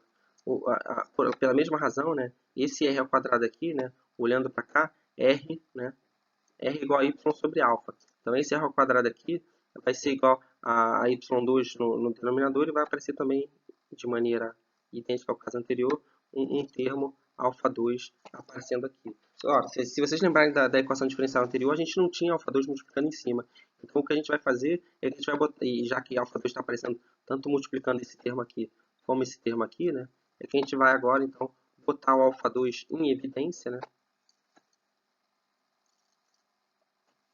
E aí, com isso, a gente não precisa mostrar o alfa 2 aqui no numerador, né? E aí, eventualmente, vão aparecer valores de alfa nos outros termos. Então, por exemplo, falando nisso, né, a gente pega o termo ali 2000 dividido por h barra ao quadrado, que multiplica a energia, né? Esse termo aqui ele não vai mudar, né? Porque ele não depende de Rzinho, né? Então, consequentemente, não vai depender de Y. Então, quando a gente repete ele aqui embaixo, né, você vai ter exatamente a mesma coisa, né? 2000 que multiplica h barra ao quadrado, mas como a gente botou o alfa 2 em evidência, né, e o termo anterior, esse termo anterior aqui, não depende de alfa 2, a gente vai ter que dividir por alfa 2, porque aí alfa 2 aqui multiplica uma coisa que está dividida por alfa 2, aí você cancelaria e realmente aí você volta a um termo, né, que não depende de alfa, né, exatamente o termo anterior. E aí, o último termo que falta a gente colocar na nossa equação, né, corresponderia a esse aqui, né, a gente tem mi, né, multiplica z ao quadrado, né? E aí, dessa forma, a gente observa a mi que multiplica z ao quadrado, aqui, peraí, vou pôr um pouco aqui, tá? Então, mi que multiplica z ao quadrado está ali, 2π ε0 h barra, né? 2π ε0 h barra ao quadrado, né? 2π ε0 h barra ao quadrado, exatamente o mesmo termo que aparece aqui, ele está idêntico, né? E aí você tem o rzinho, né? Aqui que a gente viu, Rzinho é y sobre alfa. Então, daqui apareceria um termo alfa multiplicando aqui esse termo da nossa soma, né? Só que como a gente botou alfa 2 ao quadrado, né? Para que o produto final tenha realmente esse alfa aqui em cima, né? A gente tem que, na verdade, dividir por alfa. Daí, por isso, aparece esse termo alfa aqui. Então, aí, na verdade, você não tem alfa nenhum aqui em cima, né? Mas aí quando você tem essa fração sendo divididas por alfa, né, com alfa 2 em evidência, aí sim você vai ter o alfa que apareceu anteriormente. Então agora sim, né, a gente tem a equação anterior que está sendo multiplicada por alfa 2 igual a zero. Como alfa não é um valor igual a zero, né, porque senão seria uma solução trivial, não tem sentido que seja igual a zero, a gente pode dividir por alfa 2, né? Tá? E ao dividir por alfa 2, então a gente realmente recupera, né, a expressão que tinha sido, né, originalmente escrita aqui, né? Quer dizer, a expressão que foi escrita aqui, justificando justamente o que está escrito, né? Então eu vou apagar aqui, porque a gente vai comparar essa expressão ainda com a expressão de baixo, isso polui um pouco, né? Tá? Então, eu espero que vocês estejam convencidos que realmente é essa expressão aqui que a gente obtém, né, quando reescreve, fazendo as considerações que já foram comentadas. Tá? E comparando com a equação diferencial em função de f de y que a gente mencionou no slide anterior, né, a gente tem aqui a derivada segunda de f em função de y2, que é exatamente esse termo aqui, né, derivada segunda de y do f, né, que está em evidência aqui, né. Esse termo L que multiplica L mais 1 dividido por y, né, tem um sinal negativo na frente, né. Esse sinal negativo na frente, também tem sinal negativo na frente aqui. Ele é exatamente idêntico a esse termo aqui da equação de baixo. Então, até aí, nenhuma novidade.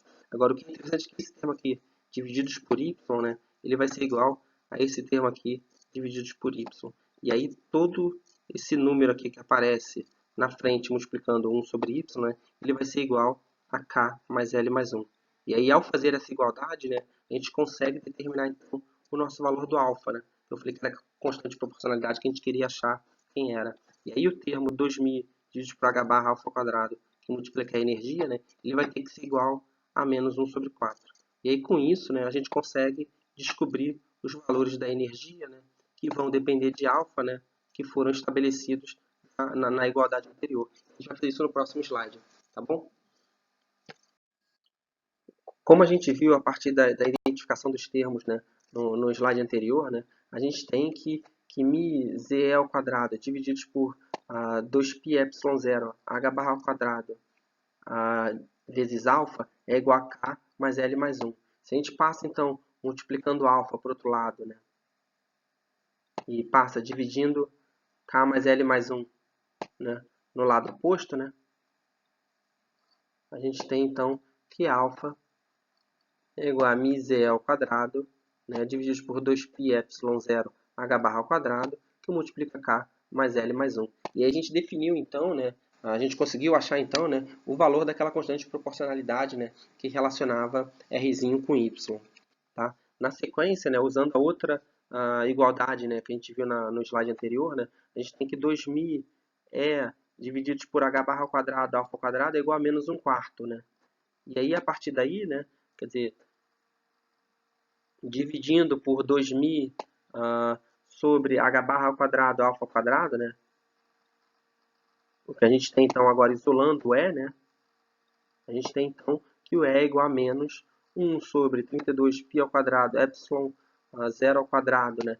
Que multiplica μ z ao quadrado E a quarta divididos por h barra ao quadrado, k mais L mais 1 ao quadrado. Então, essa expressão aqui ela pareceu um pouco mais complicada, porque a gente já está substituindo, né, o valor de alfa ao quadrado, né, baseado no valor de alfa que a gente calculou anteriormente. Né? Então, a gente tem, então,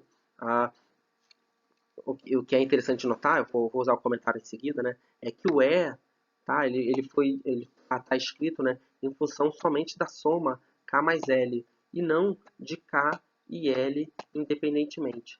Então, com isso, né, na verdade, ele não depende de K e L independentemente, mas só da soma. Então, essa soma K mais L mais 1, ela define um novo índice, né, que a gente pode chamar de N, né, tá? Sabendo que N, nesse caso, né, como N é igual a K mais L mais 1, N vai ser necessariamente sempre maior do que L. Tá? Então, como K mais L mais 1 define um novo índice, né, a gente pode reescrever a expressão da energia anterior, né, como na verdade não um E de K e L, né, mas um E de N, na verdade, tá? Que é igual a menos 1 sobre 32π ao quadrado epsilon 0 ao quadrado, μ z ao quadrado é a quarta, né, de h barra ao quadrado, n ao quadrado, né? Tudo bem? E n, nesse caso, né, ele é chamado, né, de número quântico principal. Então, está aí mais um número quântico, né, que a gente acaba definindo, né, como consequência da resolução da equação de Schrödinger.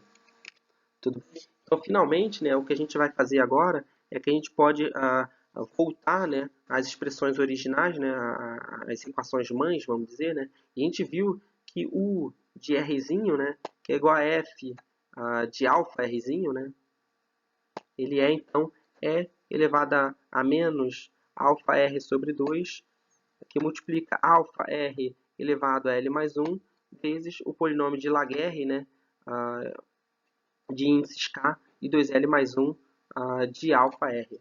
Tá? Então, a gente viu que U, né, o Uzinho é igual a Rzinho, Rzão, né? Então, para a gente obter o Rzão, o que a gente tem que fazer então agora é dividir Uzinho por Rzinho, né? Então, a gente tem que passar dividindo por Rzinho. Quando a gente passa dividindo por Rzinho, o L mais 1 vai se tornar L. E aí a gente teria então alfa, então, desse produto a gente teria alfa L mais 1, né? Vou botar aqui. Alfa elevado a L mais 1, que multiplica R elevado a L. Tá? Mas aí, para a gente, a nossa variável está sempre em função de alfa R. Né? Como alfa é uma constante, para a gente é interessante representar a solução em função sempre de alfa R. Né? Tá? Como, vamos dizer, como a nossa variável modificada em função de R. Então, como alfa ela é uma constante e a gente vai ter que depois considerar um valor que multiplica a função de onda de qualquer forma para normalizar ela, né? A gente pode, vamos dizer, suprimir o alfa aqui dessa expressão, né? E o termo que realmente interessa, que é em função da nossa variável radial, né? A gente vai ter E elevado a menos alfa R sobre 2, alfa R elevado a L do polinômio de Laguerre, né, de índice de 2L mais 1, N menos L menos 1 de alfa R. Então, esse índice N menos L menos 1 vem da definição, né, de que N é igual a K mais L mais 1. Então, isolando K, né, K vai ser igual a N menos L menos 1. E aí o alfa que sumiu, né, porque a gente tem aqui alfa, teria alfa elevado a L mais 1, né, ele não está sendo representado aqui nessa componente radial, porque ele vai ser incorporado mais tarde quando a gente for calcular a constante de normalização. Tudo bem? Beleza. Ok. Então agora, né, recapitulando, né, a gente unindo todas as funções que a gente calculou anteriormente, né, a gente tem então uma função combinada, uma função de onda combinada, psi, em função de rzinho, θzinho e φzinho, né, que vai ser dado pelo o nzão, uma função radial rzão de rzinho, vezes uma função angular φzão de φzinho e uma outra função angular θzão de θzinho. Né, e explicando isso um pouco mais em detalhes, né, a gente tem o nzão, que é o nosso termo de normalização, né, a gente já falou para vocês diversas vezes, que multiplica E elevado a menos alfa R sobre 2, que multiplica alfa R elevado a L, que multiplica uma outra função agora, dado pelo polinômio de Laguerre, né, que diz índices 2L mais 1, N menos L menos 1, aplicado a alfa R, né, é o polinômio de Laguerre aqui, como está marcado aqui embaixo, que multiplica E elevado a IMφ, né, que é a nossa função φzão de φzinho, e aí multiplica mais uma outra função, que é dada por essa função πzão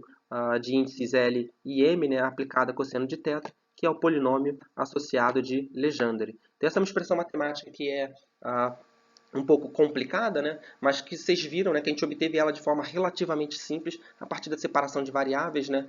E agora recuperando, vamos dizer, a partir da multiplicação dessas funções monovariáveis de uma única variável, a gente obtém então a nossa função de onda, né, que contém três variáveis, ou polivariáveis, né? Que são o R, o θ e o φ. Tudo bem? Então, o que é interessante notar, né, que os índices que apareceram aqui nas funções radiais, por exemplo, a função radial Rzão de Rzinho é NL, na função angular zão apareceu o índice M, né, e no θzão apareceu os índices L e M, né, que representam os números quânticos, né, que descreve essa função de onda combinada. Então, para descrever a nossa função psi, a gente vai precisar de três números quânticos, N, L e M, né, que estão marcados aqui. A gente vai recapitular algumas informações sobre eles, né? Então o nzinho ele é chamado de número quântico principal, né? A gente viu que ele é um número inteiro e positivo, então assume valores iguais a 1, 2, 3, 4. O L ele é um número quântico secundário, ou azimutal, né? Ele é um inteiro positivo ou nulo, significa dizer que L vai ser maior ou igual a zero e menor ou igual a N menos 1.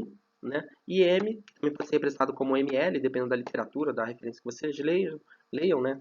É um número quântico magnético, né? E é um inteiro também, né? Que assume valores entre menos L e L, né? Isso significa dizer que M é maior ou igual a menos L e menor ou igual a L, né? Isso é consequência do fato de que ele é inteiro e como a gente viu naquela desigualdade desenvolvida em alguns slides anteriores, né, é que M é maior do que a menos a raiz de L que multiplica L mais 1 e menor ou igual a raiz de L que multiplica L mais 1. Tudo bem? Então, agora a gente pode calcular as funções de onda, né, os orbitais atômicos, associados aos três números quânticos que a gente definiu, né, que a gente obteve como consequência da resolução da equação de Schrödinger para os átomos hidrogenoides, né? Então a gente viu que para n igual a 1, L tem que ser sempre maior ou igual a zero e até variar até n menos 1, né? Então para n igual a 1, L só pode ser igual a zero. E aí a gente só tem também m limitada, né, podendo só ser igual a zero. E aí a função de onda é definida como o psi 100, né? E aí ele está associado então ao orbital 1s. Tá? Para n igual a 2, a gente pode ter L igual a zero, e aí a gente vai ter m igual a zero associado à função de onda psi 200, e aí a gente vai ter o orbital atômico 2s, e para L igual a 1, a gente tem agora três números quânticos possíveis para m, né? M igual a 1, igual a 0 ou igual a menos 1. tá? E as funções de ondas associadas vai ser o psi211, psi210, psi21-1, e aí os orbitais atômicos associados, né, seriam então o 2p mais 1, o 2p0 e o 2p-1, né, onde esses números aqui, o mais 1, está associado realmente, né, ao valor do m, né, o 0 aqui ao valor do m, né, para m igual a 0, e p-1 associado ao valor de m-1. O que é interessante notar, né, é que a partir dessa nomenclatura aqui, né, de psi, escrito como NLM, não necessariamente a gente obtém direto as estruturas matemáticas, né, dos orbitais que a gente conhece como, por exemplo, Px, Py e Pz. E aí, pensando mais adiante, né, no caso dos orbitais D e os orbitais F. Porque esses orbitais, eles representam sempre, né, a parte real dos orbitais atômicos. Né? São orbitais matematicamente reais. Né? Enquanto, por essa fórmula aqui, a gente pode obter orbitais imaginários. E, de fato, é o que acontece. O P0 ele representa, de fato, o PZ, né? Mas o P mais 1 e o P-1 que estão mostrados aqui, né? Eles normalmente estão em função de termos imaginários. E para a gente obter o Px e Py que a gente conhece, a gente normalmente faz uma combinação linear deles, né? Somando e depois subtraindo um do outro, e aí multiplicando por um termo de normalização. Então, não necessariamente, né, os termos que estão aqui, né, por exemplo, no caso do P mais 1 e o P-1 especificamente, mas de maneira geral, né, não necessariamente esses orbitais atômicos que aparecem aqui vão ser exatamente os orbitais atômicos que nós conhecemos. Né? Então, às vezes, a gente ainda precisa fazer uma combinação linear deles para obter a forma real do orbital. E aí sim são os orbitais atômicos que nós conhecemos. Mas só para continuar, né, para quando o número quântico principal n igual a 3, a gente tem só L igual a 0, M igual a 0, psi 300, e aí sim corresponde ao orbital atômico 3s. Mas para L igual a 1, a gente vai ter M variando de M igual a 1 a 0 ou menos 1. Vai ter os psi associados, né? 311, 310 e 311-1. E aí, por analogia, né? Os orbitais atômicos 3p mais 1, 3p0 e 3p menos 1. E para L igual a 2, números quânticos M, né? Vão ter 5 valores possíveis, variando de 2 até menos 2. Os psi correspondentes, né? De maneira análoga que a gente discutiu. E o D também, né? Os orbitais D sendo D2, D1, D0, D-1 e D-2 associado aos valores de M, né?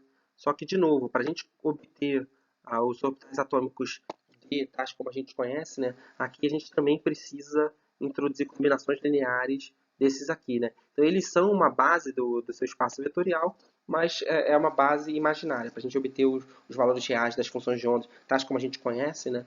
A gente normalmente faz combinação linear deles. Tudo bem, mas a gente não vai entrar mais em detalhe que isso. Só saibam que esses valores da tabela não são necessariamente iguais aos orbitais atômicos que vocês conhecem. Tudo bem? Legal. Okay. Então, fazendo alguns comentários sobre a massa reduzida, né, que é o nosso μ igual ao produto massa do núcleo vezes a massa do elétron divididos pela soma, né, a massa do núcleo mais a massa do elétron, a gente pode reescrever essa expressão colocando a massa do elétron em evidência, né, que multiplica 1 menos a fração, né, a massa do elétron divididos pela massa do núcleo mais a massa do elétron. Tá? E o que acontece é que, bom, como o núcleo, a gente está falando de um átomo hidrogenoide, né, ele contém Z prótons, né, significa dizer, bom, um próton ele já tem uma massa, né, de 1836 vezes a massa do elétron, né, e aí como a gente tem então Z prótons, né, a massa do núcleo vai ser dada aproximadamente, né, por 1836 vezes Z vezes a massa do elétron. Então, mesmo para Z, a gente considerando o caso mais simples para o hidrogênio, né, quando Z é igual a 1, a gente vai ter então essa fração aqui de mzinho é dividido por mzão de n mais a mzinho de e, né? Ela vai ser igual a 1 sobre 1837. Então já é um valor muito próximo de zero. Quando a gente faz 1 menos esse valor muito próximo de zero, a gente tem um valor ali que é muito próximo de 1, que é 0,9995, né? Então, para valores ainda maiores de z, esse valor aqui calculado ele vai ser ainda mais próximo de 1, né? Então, a gente pode aproximar a massa reduzida com bastante vamos dizer, com bastante nível de proximidade, né, vai ser um valor muito próximo a realmente a massa do elétron, né, como está marcado aqui. Tudo bem? Então, a gente voltando aqui para a expressão da energia, né, que vai depender do número quântico principal n, A energia, a gente pode substituir a massa reduzida que aparecia na energia pela massa do elétron, né? Conforme mostrado aqui. E aí a nossa energia vai ser dada por menos 1 dividido por 32 π ao quadrado, epsilon zero ao quadrado, né? Que multiplica a massa do elétron, que está aqui, né? Vezes z ao quadrado é elevado à quarta potência, dividido por h barra ao quadrado, n ao quadrado, né? Tudo bem? Só para relembrar, a gente falou lá no início, mas repete aqui, né? O E é a carga absoluta, né? É a carga do elétron em valor absoluto, né? E representa o valor 1,602 vezes 10 a menos 19 coulombs. Tá? E aí, quando a gente calcula essa energia, né? Lembre que essas fórmulas que a gente está deduzindo, elas valem para átomos hidrogenoides, né? A gente vai pegar aqui o caso do hidrogênio, que só possui um elétron, e o caso do hélio+, que ele perdeu um elétron, né? Então o hélio+ só tem um elétron, né? Ele é um átomo hidrogenoide, porém com valores de Z diferentes. Para o caso do hidrogênio, né, a gente calcula a fórmula acima e a gente obtém o valor de menos 13,6.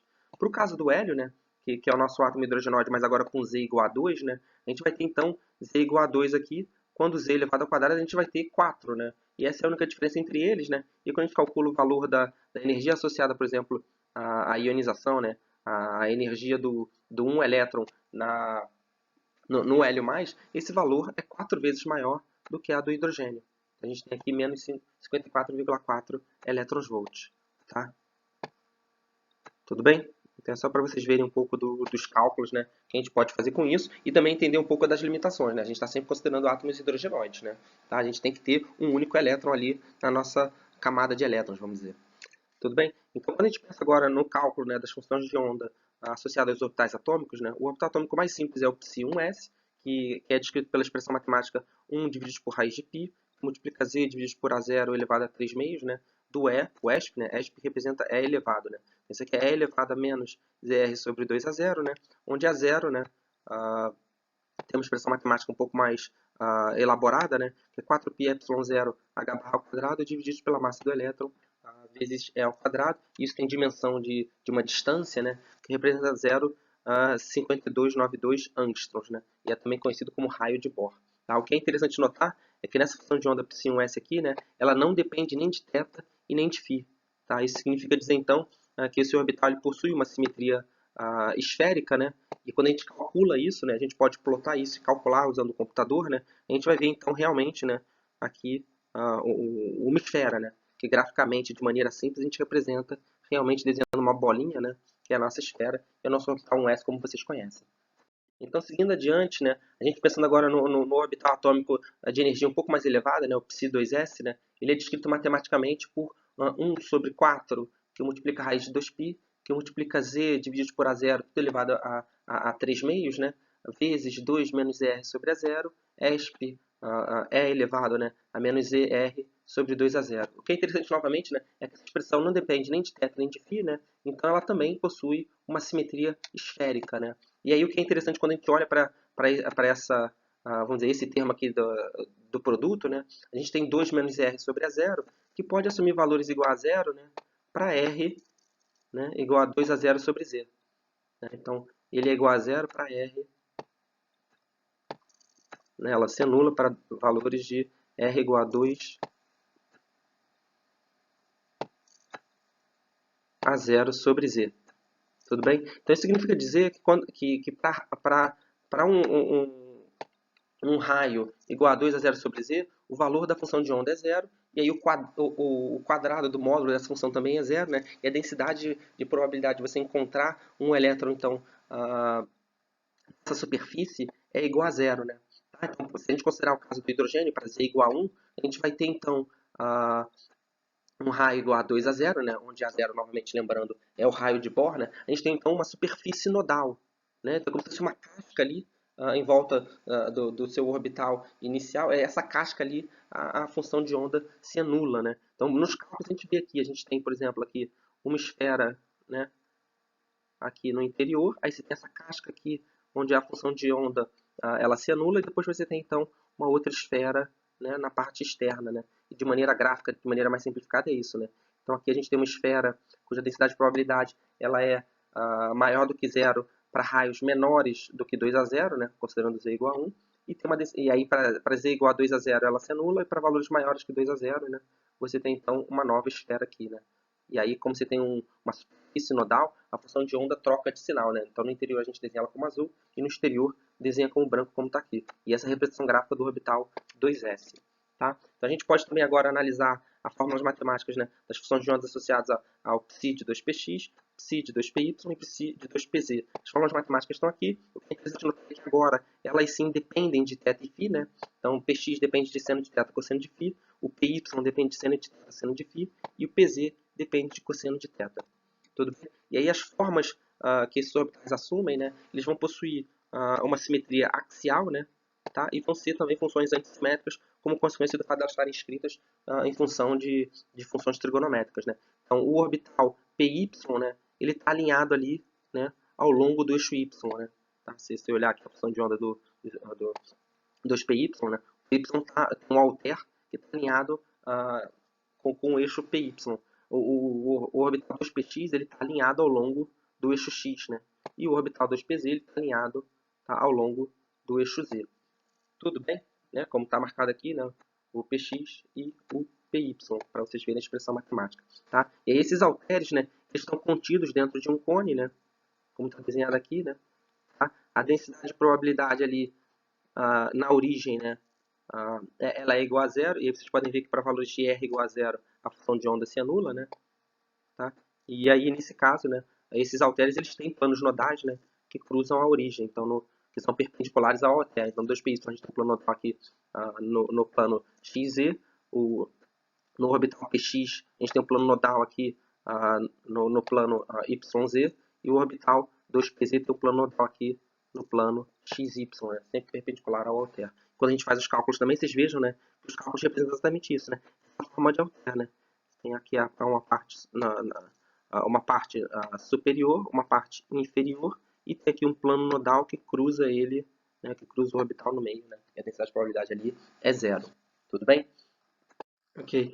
Então, avaliando outras funções de ondas agora, com um número quântico principal um pouco maior, né, o psi3s, ele é dado por essa expressão aqui, né? E aí é interessante notar novamente, né, que ela não depende nem de θ nem de φ. Então, de novo, psi3s tem uma geometria esférica, né? E aí o que é mais interessante é que como agora ele começa a assumir uma expressão matemática um pouco ainda mais elaborada, né? A gente tem ainda dentro do produto que descreve o psi3s, né? A gente tem essa equação do segundo grau em função de rzinho, né? E essa equação do segundo grau, ela pode se igualar a zero, né?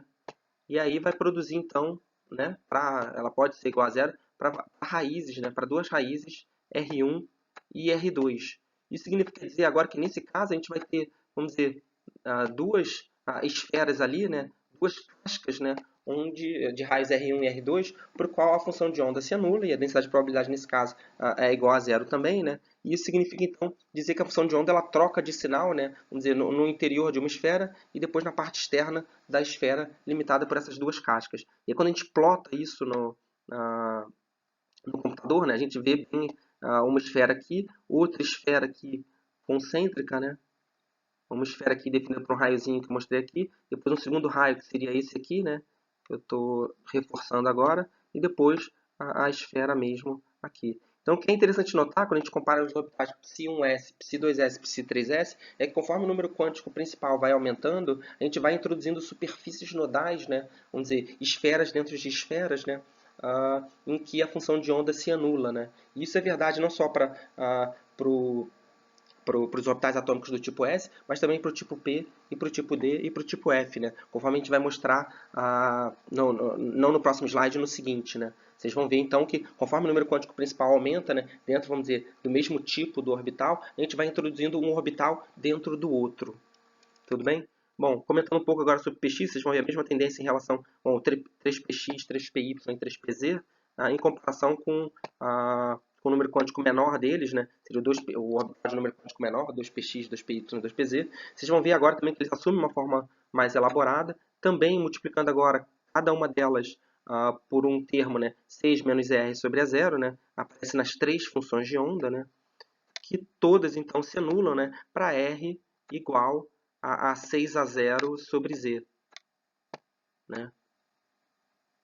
Então isso vai definir também uma nova superfície nodal ali, né?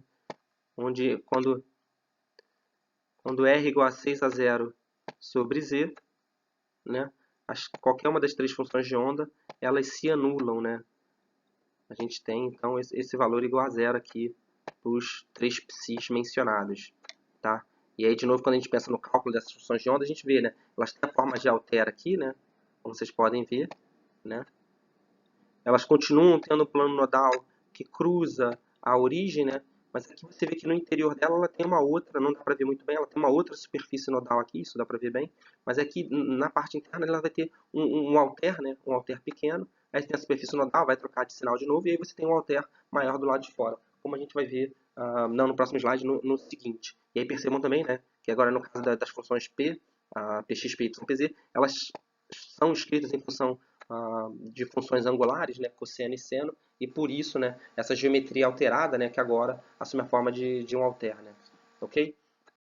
Então, só para mostrar para vocês, então, o cálculo dos orbitais D, né, então, são 5 orbitais D, os orbitais D de mais baixa energia, né, corresponde ao número quântico 3, né, e aí eles recebem o nome, né, de DZ2, ou DZ ao quadrado, né, 3D, né, x2 menos y2, o outro é o seu DYZ, o DXZ e DXY. Tá? Em termos de nomenclatura desses planos aqui, que é o mais fácil, né, eles contêm como se fosse um trevo de 4 folhas, né, ou dois halteres ali perpendiculares, onde o nome XY, né, significa dizer que esses dois halteres aqui, né, eles estão bissectando, né, bissectando o plano XY, né, significa que estão cortando ao meio, eles estão alinhados, né,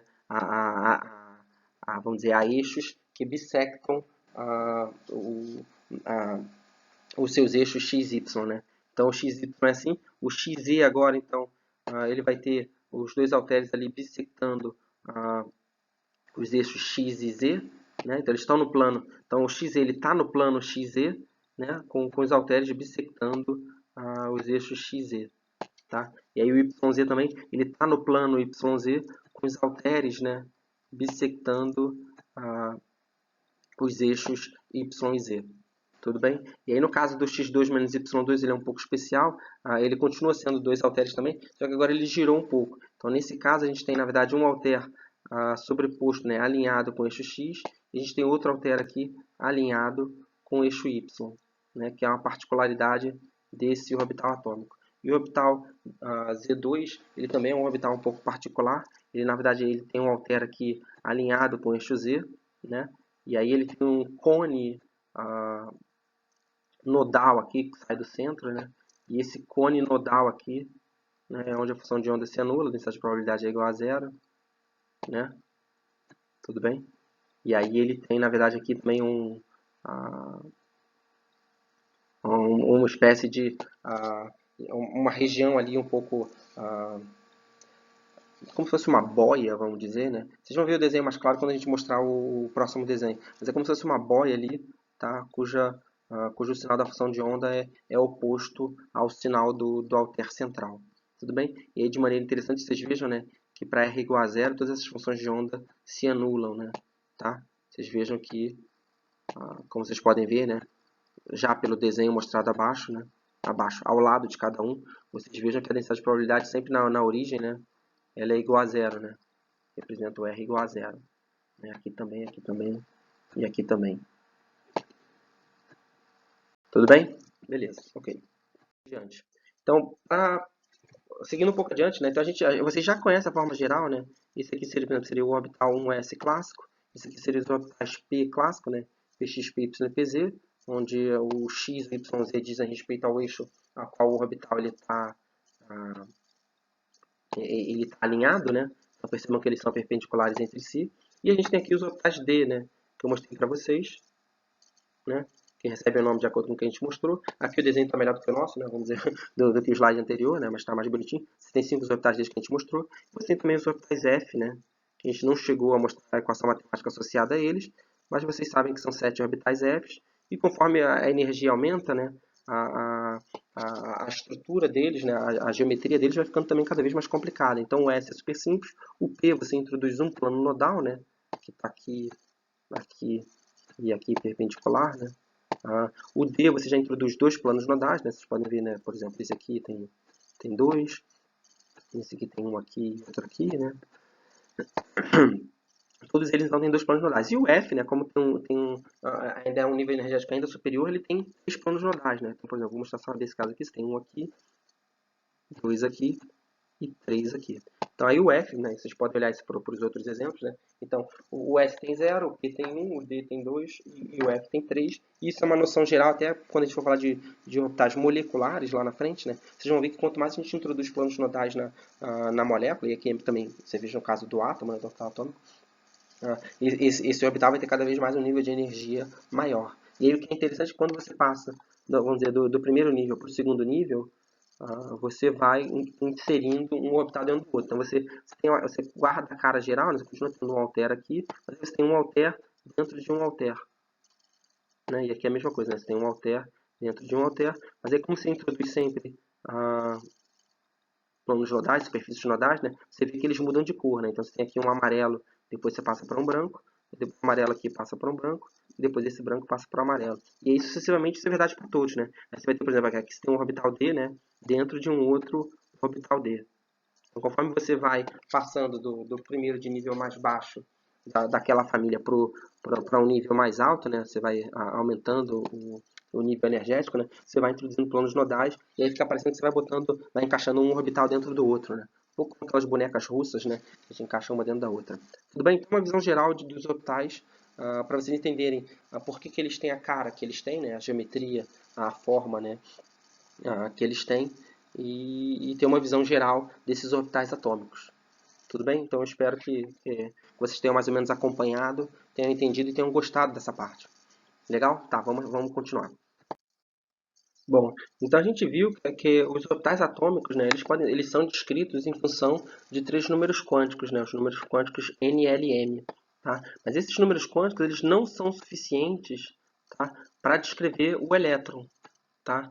No caso do elétron, né, os elétrons eles possuem um momento magnético permanente, né, estou sublinhando aqui, permanente, né, que a gente pode chamar, por exemplo, D, né, e esse momento magnético ele pode ser atribuído formalmente, né, vamos dizer de uma maneira um pouco grosseira, né, ao que seria o movimento de rotação dele sobre ele mesmo. Né, tá? Isso dá origem a uma nova grandeza que a gente chama de número quântico de spin S.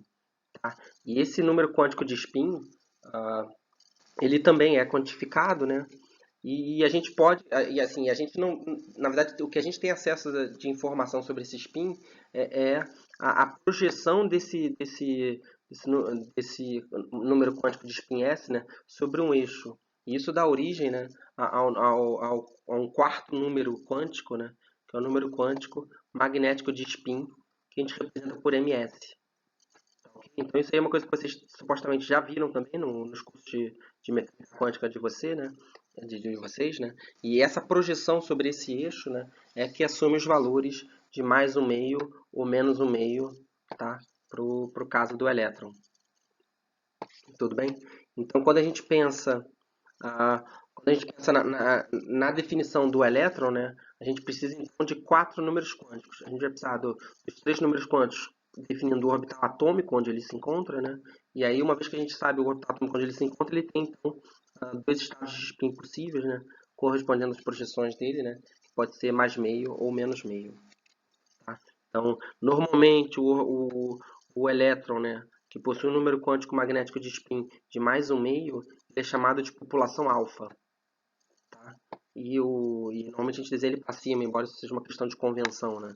Mas o elétron que tem o número quântico magnético de spin igual a menos um meio, ele é chamado de população beta. Tá? E aí é o spin oposto ao caso do mais um meio, né? Então quando a gente pensa então um elétron, né, que ocupa um orbital atômico psi de números quânticos N, L e M, ele pode estar no estado alfa, e aí vai ser descrito, vamos dizer, por um cat correspondendo a N, L, M e o número quântico magnético de spin de mais um meio, ou uma função de onda, né? Um orbital atômico sendo ocupado com os números quânticos N, L e M, e aí o elétron está no estado beta, né? E aí ele vai ser escrito então por um cat que pode ser representado também de maneira genérica como N, L e M, né? Os números quânticos do orbital atômico, e o número quântico magnético de spin de menos um meio. Tudo bem? Então isso conclui essa visão nossa, né, sobre a descrição de orbitais atômicos e a própria descrição quântica, vamos dizer, do próprio elétron, né? Isso, bom, tendo em mente que o que a gente resolveu foi a equação de Schrödinger, né, para átomos hidrogenoides, ok?